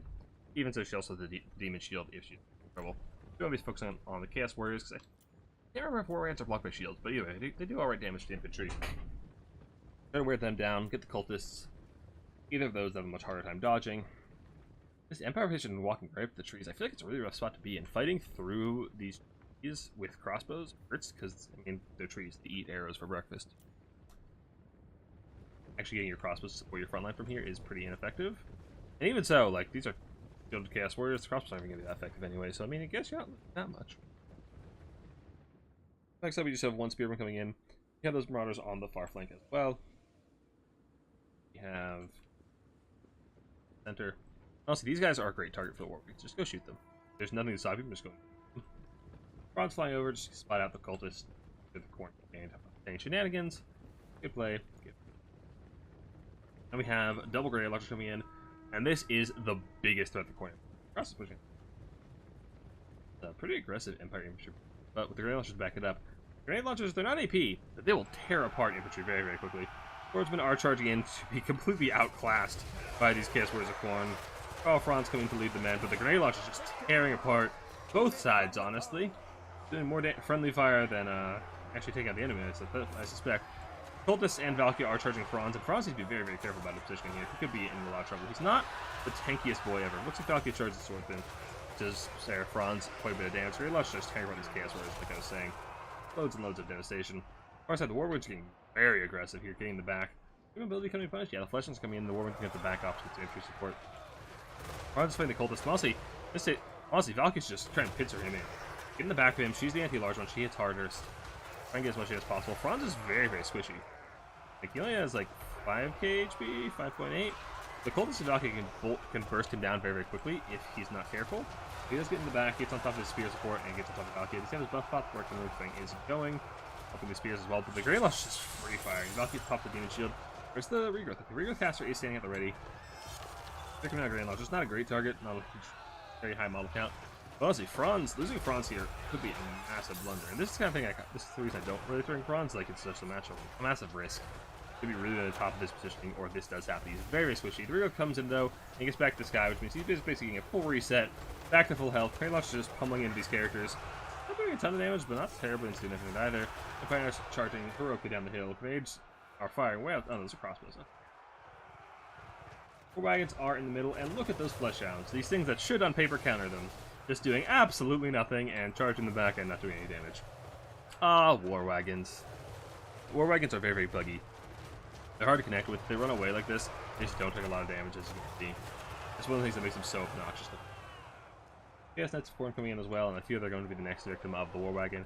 Chaos Warriors, looks like the Marauders that pop out of the trees are threatening Objective 1. Actually, did they cap? No, they didn't quite cap it. Grey Knights are trying to defend their state troops, doing what they can. Very large as well. Let's just see this devastation. Really, really nice damage. Again, friendly fire. Being an Empire State troop in this meta is a very dangerous job, because you are just grenade fodder as much as the enemy is. Back to the SEM fight. Franz has landed again. His heel captain is sight, and he's struck in again against the Cultists and Valkyrie. This is a very, very bad spot for him to be. Franz, no! It's a nice animation of Deathclaw, but it's in a rough spot, and there's not going to be a regrowth now for another minute or so, probably, for the wand to recharge. Could be a little bit soon. Losing Franz here could be a very, very massive problem for Empire. As Khorne is trading up in value, but I think a lot of value is on Franz, as the Khorne infantry line is just crumbling into these grenade launchers. Khorne is managing to hold two objectives for the time being, though, and the infantry tide is very, very strong. And this is what I was talking about. Just kind of kill everything else. Look how much ammo is left in these war wagons. They have so much ammo left, and Empire's front line is gone. Spears are routing.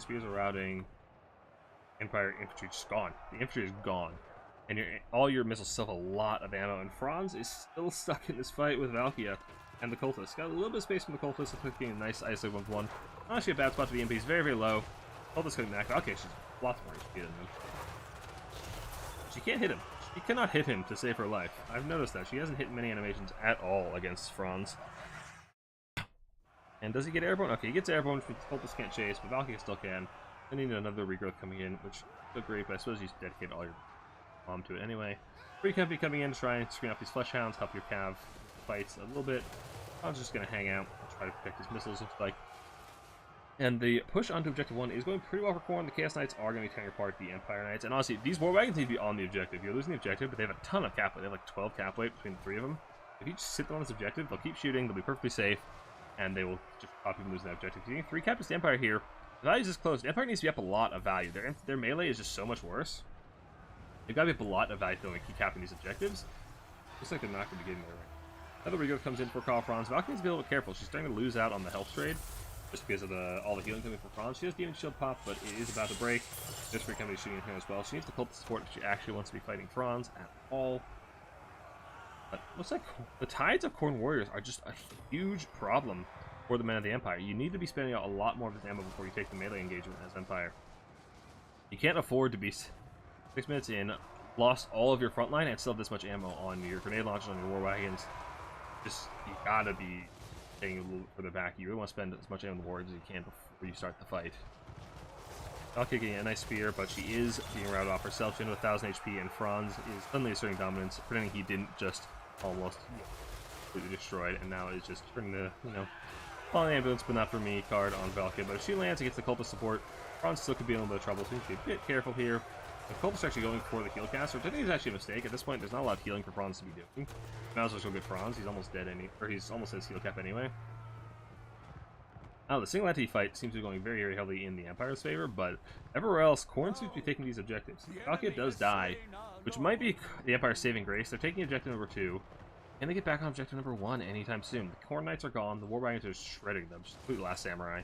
Just destroying them, shooting the way out for good measure. But Marauders are Khorne. Honestly, War Wagons just take them and charge them into melee.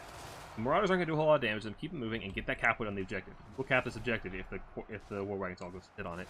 And you need the objective right now as the Empire. You have a ton of value, but you got to get on the points. That's something the Empire really struggles to do because they're not so favored. But Khorne is running out of infantry. They are just running out of steam. The reinforcements are slowing down. 1,400 gold supplies sitting around. I'm not sure what he's going to be summoning. Maybe he's trying to resummon Valkyria, but it's a little bit too soon for that. This is one thing that Khorne struggles with, and the Empire has at disposal is just large amounts of infantry. Khorne has Khorne just has a very, very hard time cycling the infantry. It's very elite. You don't really want to use some of the Marauders. The Marauders kind of suck. Going mostly in Chaos Warriors, and those just take a long time to get back on the field. Take like several minutes to walk from spawn to here.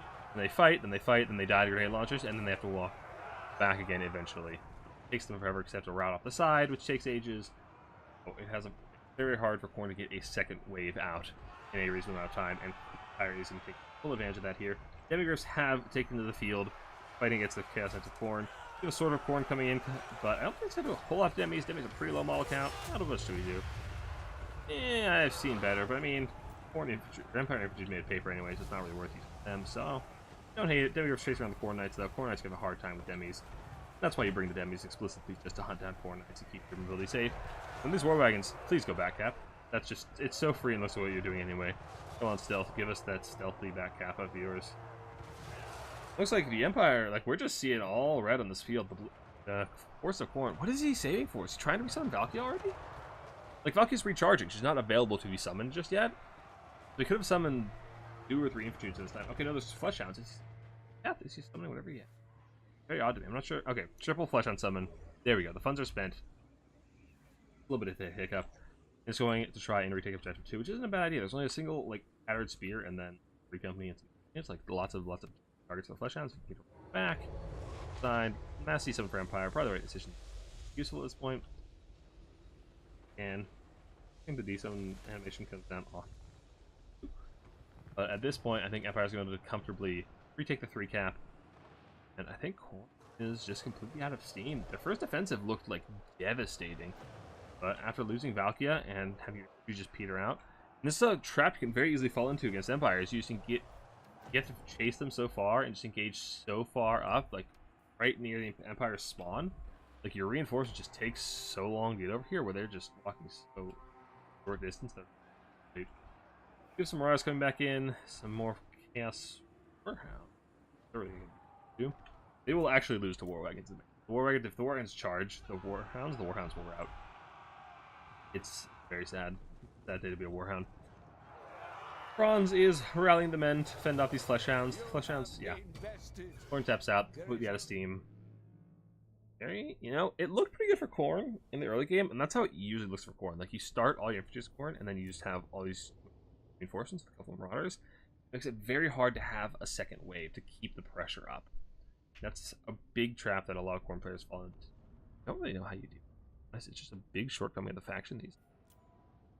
Valkyria got shut down pretty hard. Oh, I guess she almost paid for herself. She's not that expensive. Cultists did okay, but yeah, the Khorne Warriors just got shredded by the grenade launchers. I feel like you just need some Minotaurs. They can just run through the Empire front line and go fight whatever they need to fight. Get on top of the green. Let's just put pressure on them. I don't know. This matchup's definitely really hard when you don't have the Flesh Hounds that contest Empire mobility. You really need some other kind of heavy hitting power, and I don't think Knights were the play. Do a whole lot. They get just worn down by war wagons, then.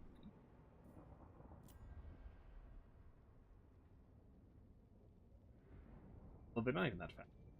They launch. That's an 800 gold unit. Yep. So that is Stealth taking the early lead. Fire play. So I did inform the players, so we know repeat back. See what else these players have in their back pocket. We saw from Benku earlier that he does play like the counts, and I wouldn't be surprised to see like Walk or Nurgle coming out since he does favor that style of play. Here's see what else Stealth has though. It was good corn build. Everything is so expensive. Yeah.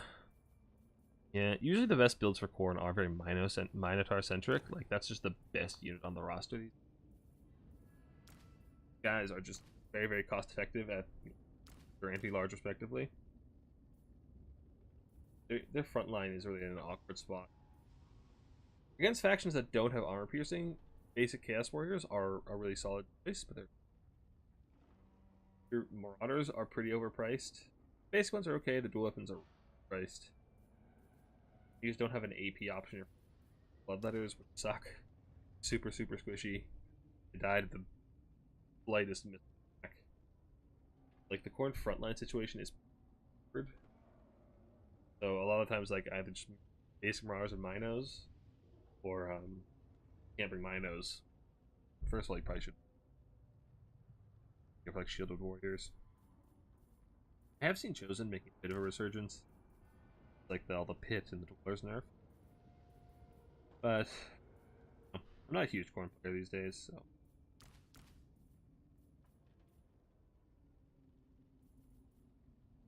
Corn Cav is just such a sad state. Chaos Knights, like Chaos Knights with Lances are genuinely good against non-armored, non-AP Cav. Problem is that so many of the cavalry these days have armor. Look at the faction list. It's like, well, we have Razor Gores, which are basically AP Cav. We have Grails, we have AP Cav. We have AP Cav, AP Cav, AP Cav, no Cav. Cav. Well, they have one.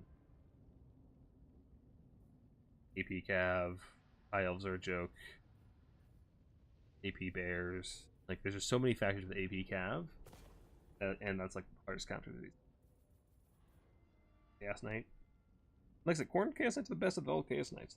The Frenzy is really nice on that. There's just so many things that. The Corn's mobility game is really what's handicapping them right now. Their front line is strong, but they just have no mobility control, so exactly just what happened where they get kited and just shredded by missile fire is their biggest big tragedy.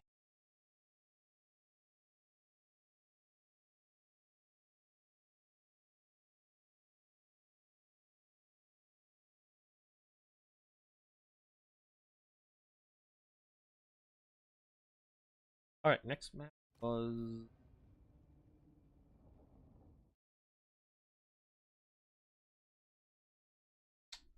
map is Glade of the Everqueen. Okay, this is a fairly small map with deployment. Want to go for that more of that stacked missile style? There's a lot of tree cover on the side, but this side fairly open. You can get some pretty nice sight lines if you play faction. Of course, there's also a lot of tree cover in each spawn, so if you want to go for a build up, it is probably the best build up map in the game where you can just sit safe, actually pretty far army. So what our players kind of opt to do.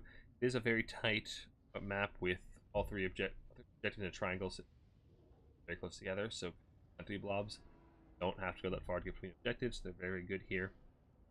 So I think counts can be good. Nurgle stuff can be effective on this map if you being the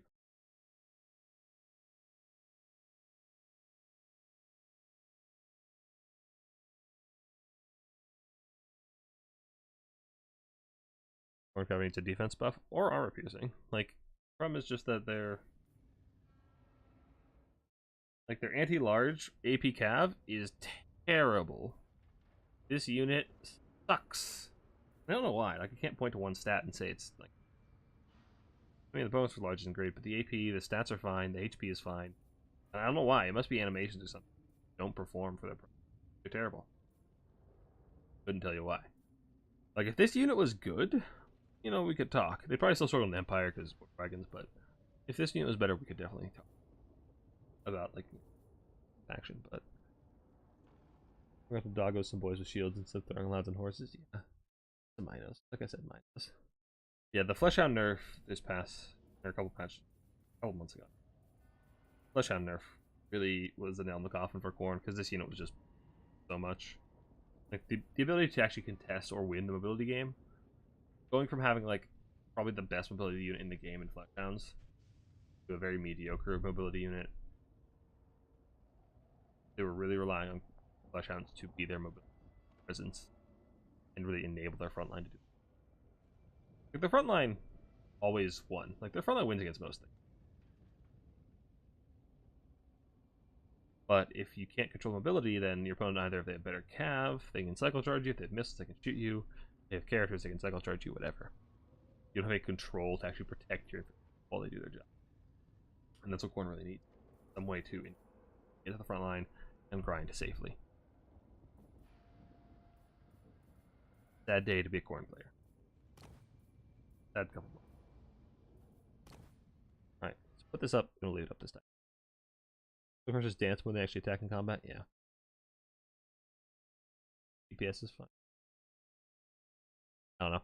I remember last patch, before the Brett buffs, like before Grail Guardians got AP, the Grail Guardians were beating the Skull Crushers. And they were much cheaper at the time. Like, Vecnu is on his vampire accounts and still on high elf. Okay. Okay. I actually posted a video of this matchup the other day of Sharks versus Kark playing. High elves, very interesting.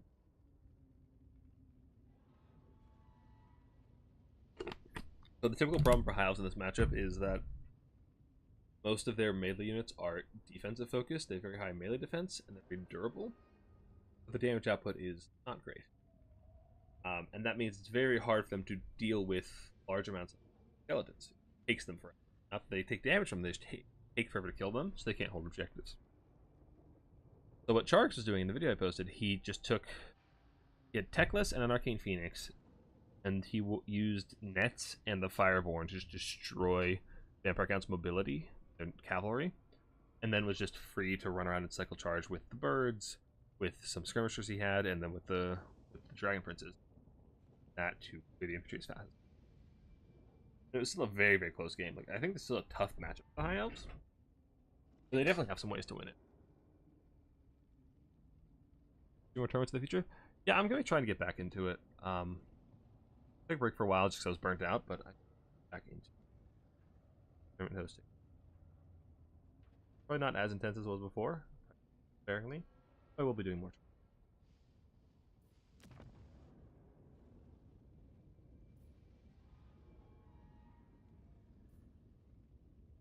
Alright, blockers up. Nice. The small god's probably Zinch, but why limit yourself to one god? Zinch is a bad spot. Zinch has been bottom of the barrel for a long time.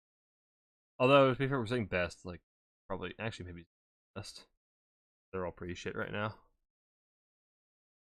I don't know about Slaanesh. Slaanesh, I know some Slaanesh players were, like, coming up with some neat builds and, like, adapting pretty heavily to the nerfs. And they were having some success, but I haven't heard of anything about that now, so. Zinch is in an okay spot. They struggle with a lot of the same thing as Khorne does, where their mobility is fine. The problem is their mobility is all flying, so it can't hold space. Like, Screamers and Furies kill things, but they don't stop things. So if there's a cav unit charging your backline, well, you can kill it eventually, but you can't stop it from killing your backline. And their infantry is a little underwhelming, but there are other factions with underwhelming infantry that do just fine.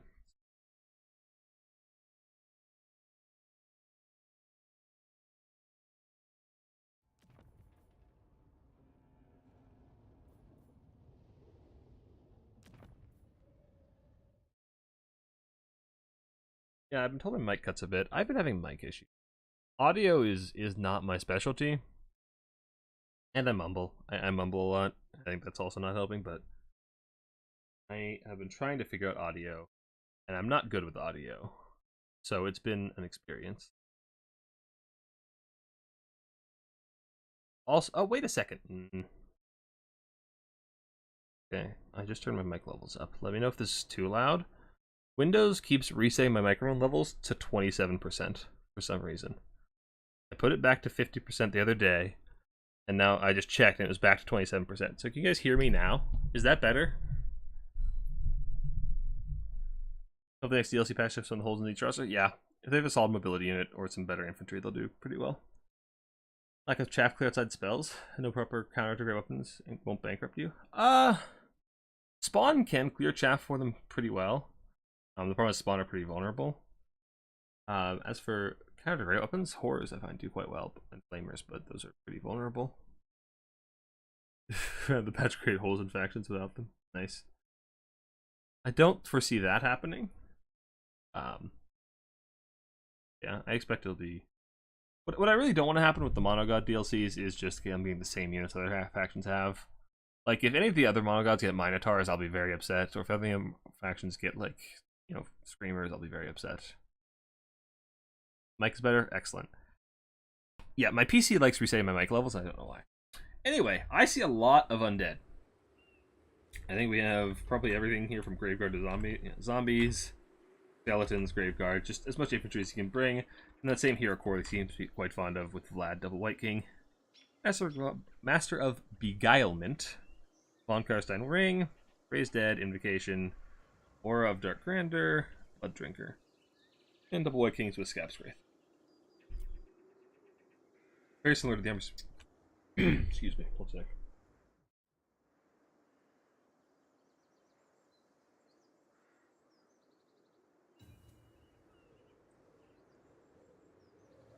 Yeah, very similar to the Embers we saw earlier. For the High Elves, we have Big Daddy Imric up in the air, accompanied by a Frostheart Phoenix. Imric is fully just Dragonhorn and Lord of Dragons. Frontline of White Lions, backed up by 2 Lothar Sea Guard, and that is it. A fairly elite High Elf army. I'm a little skeptical of these White Lions. Like I was saying before, if you look at their stats, they're very balanced. And their weapon strength it's fine. For an 800 cost unit, it's fine. But they just don't clear zombies that fast. Like, if you compare it to, I don't know, even Marauders, for the price, clear zombies better. Like, these guys just take forever, and just they don't take a lot of damage from zombie skeletons, but they take forever to grind through them. So they just get worn down. Whereas counts have a constant stream of, chaff and bodies. So everyone needs a marked best score unit, yeah. Just lovely. Best score reason to respective colors. I wouldn't mind seeing Beastmen. I think it'd be cool to have Beastmen with the mark system too, where they can get like Xanagors or Estigors, whatever they're called. I think that'd be cool. Anyway, on to this game. Imric and the Phoenix are going to get up to some shenanigans, and why not? There's nothing. Is that a Dragonhorn? Is that Ambiance or is that a Dragonhorn? Because that's a very early Dragonhorn if it is. Doesn't look like it. Okay, yeah, there's nothing to stop Imric and this Phoenix from doing whatever they want. They absolutely should. And honestly, they should go for the Graveguard's most valuable target and they'll tear it apart. The zombies aren't really worth Imric's time. I feel like you just have a big old target on these guys. Graveguard. Usually corpse cards are the target, but I don't see, Venku doesn't seem to be a fan of corpse cards. If there were corpse cards, they'd absolutely be the target. But honestly, here should probably be Graveguard, because these are both big AP monsters. Are you AP? I think you're AP. Yeah, both big AP monsters, yeah. There you go, right on the Graveguard. Just as you want to do. Very, very good. I said, what summons we have coming in? Fireborn, again, nothing to stop them. Absolutely nothing to stop the Fireborn from doing whatever they want. So they can just start charging right through these infantry, doing as much as they can. That's coming in onto zombies. Honestly, because you have such a big, expensive SE core, I'm contemplating, like, do you want to hold the ground here as High Elves, or do you want to kite back and just hold your safe objective? I kind of feel like you want to back off and buy time for Singladies to do their job. You have a lot of money invested. You have like what, 4,000 or 5,000 invested in these 2 Singladies. Give them time to pay you back for that. Back off, give them space, but it doesn't look like that's gonna be happening. Just hold the ground. It's understandable. You really don't want to give up objectives accounts. It's very hard to retake them. Me. And very hard to retake objectives against counts. We are going to fight Vlad, which I feel like is not the greatest play. I mean, we have seen Vlad dying, but he does have pretty hefty kit to stay alive. Vikings there help him as well. If you can kill Vlad, it's a pretty big win, but it's also very difficult to do. Phoenix is doing its best, but Imric is a bit too big to be hitting him, I feel like. A little bit too big. Zombie summon coming in to try and help him out a little bit as well. On the first side, I did see some direwolves being absolutely lanced down by the Fireborn. Completely outclassed there. The elite high elf cavalry coming in. This is the other problem for Isles. You cannot protect missiles because there's more undead than there are of your own front line. There's just all of these holes, and the zombies and skeletons are pouring through and be taking objectives very, very quickly. We have some rangers coming out. They are a nice choice to try and chew through the infantry, but they are fairly squishy on their own. Imric is not doing the greatest job of sniping Vlad as you may like. So he's getting out here, and you need to get him in the air and start getting some breath attacks on Graveguard, where we can find them. So if you have some blob, Graveguard over here, get Imric in the air and get a nice breath attack. Fireborn around the side. If the please charge and skip forwards. They're weak to fire, please.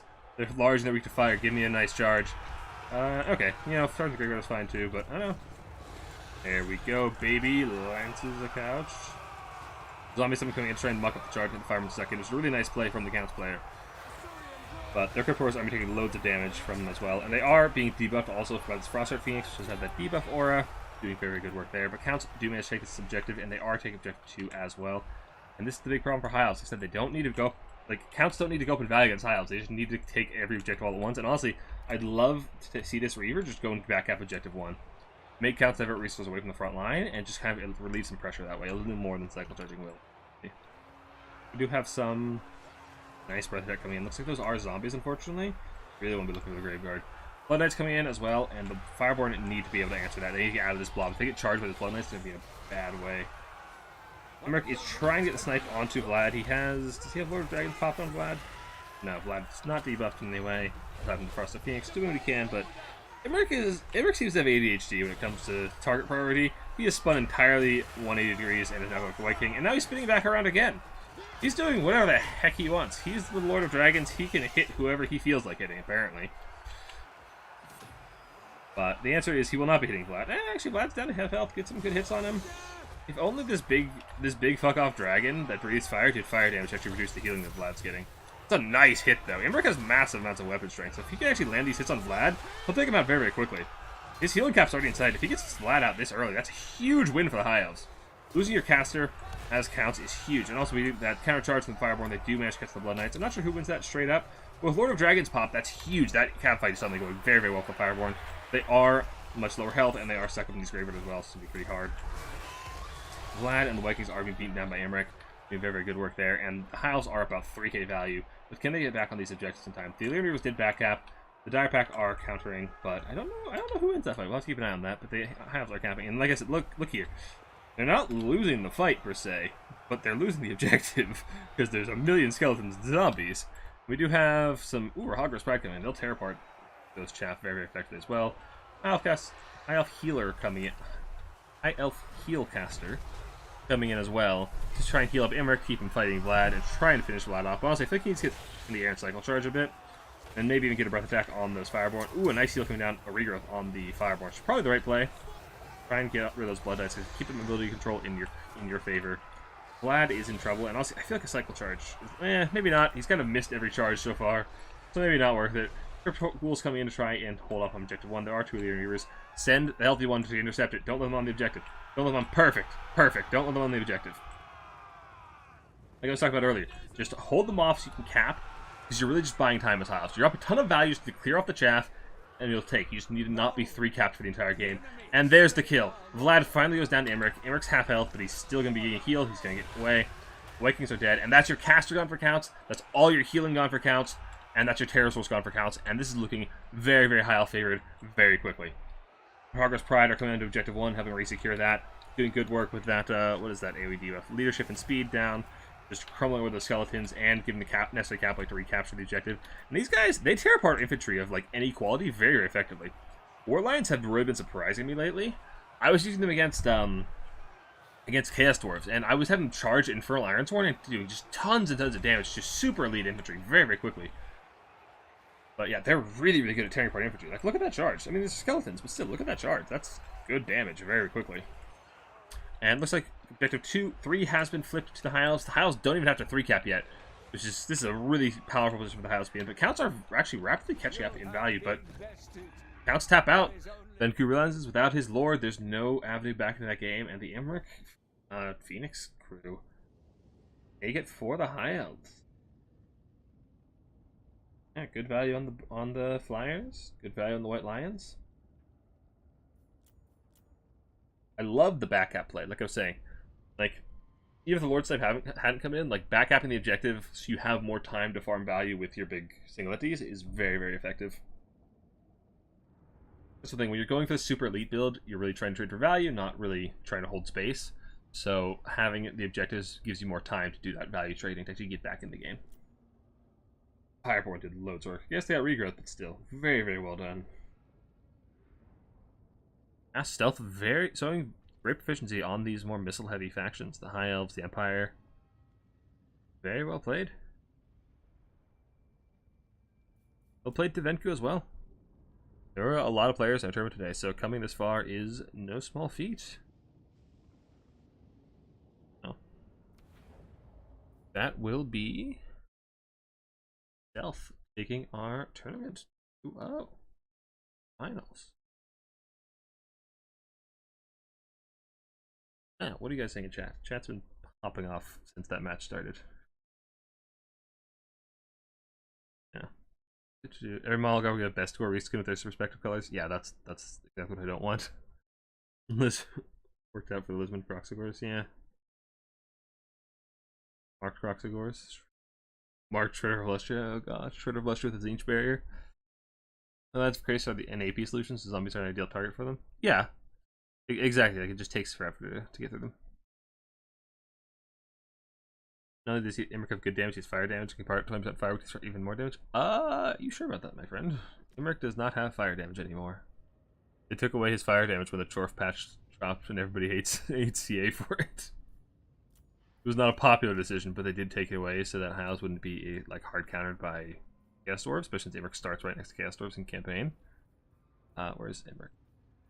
Where's Imric? Imric. Yeah, he still has it when he uses the Dragonlance, which isn't showing up here.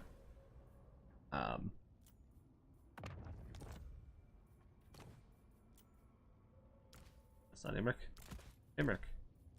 Yeah, if he uses Starlance, he does it, but only for 30 seconds, and he didn't have it that game, so there was no fire damage coming in.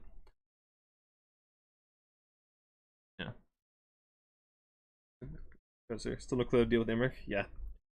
Just played builds. Yeah. Imric is a tough customer. The way I've lost that matchup as High Elves is to a Kemmler build, where the counselor just playing basic cat and mouse with Kemmler, just running away from Imric, and then Imric just had to go and fight other things. Imric still doesn't Warhammer 2, which will you still play? Fair enough. Yeah, the way I've lost that is Houseplant running a Kemmler build against me. And it's like, well, Imric can try and chase Kemmler across the map while he's on horseback running away, or he can go do anything else and actually try to farm value. And then the Count's frontline just does quite well. Empire's gonna struggle against monsters. Fiends, but your Lord of Terrageist can help.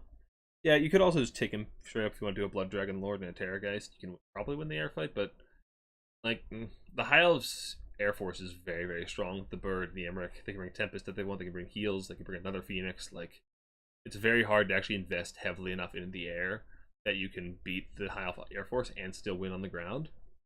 So I think you just go for a fast ground character. You can go for either like Kemmler and just run away, or you can do Manfred on Hellsteed, or any character on a Hellsteed that's fast enough to get away from Emmerich, and just run away from him, and you're doing fine. But yeah, I don't think I would take Vlad in that matchup. You want something that can get away from the High Elf SE squad because they're very, very, very strong. Anyway, thank you guys so much for watching. Thanks for everybody who played today. That's all I got for you. We'll be back next week. I'm gonna have next Cold One Cup qualifiers. It's a land battle event. Either I'll be streaming it, or he and Boy will stream it, or we'll stream it together. I haven't worked that out yet, but that'll be this time. Well, it'll be Sunday. So keep an eye out for that. Thank you guys.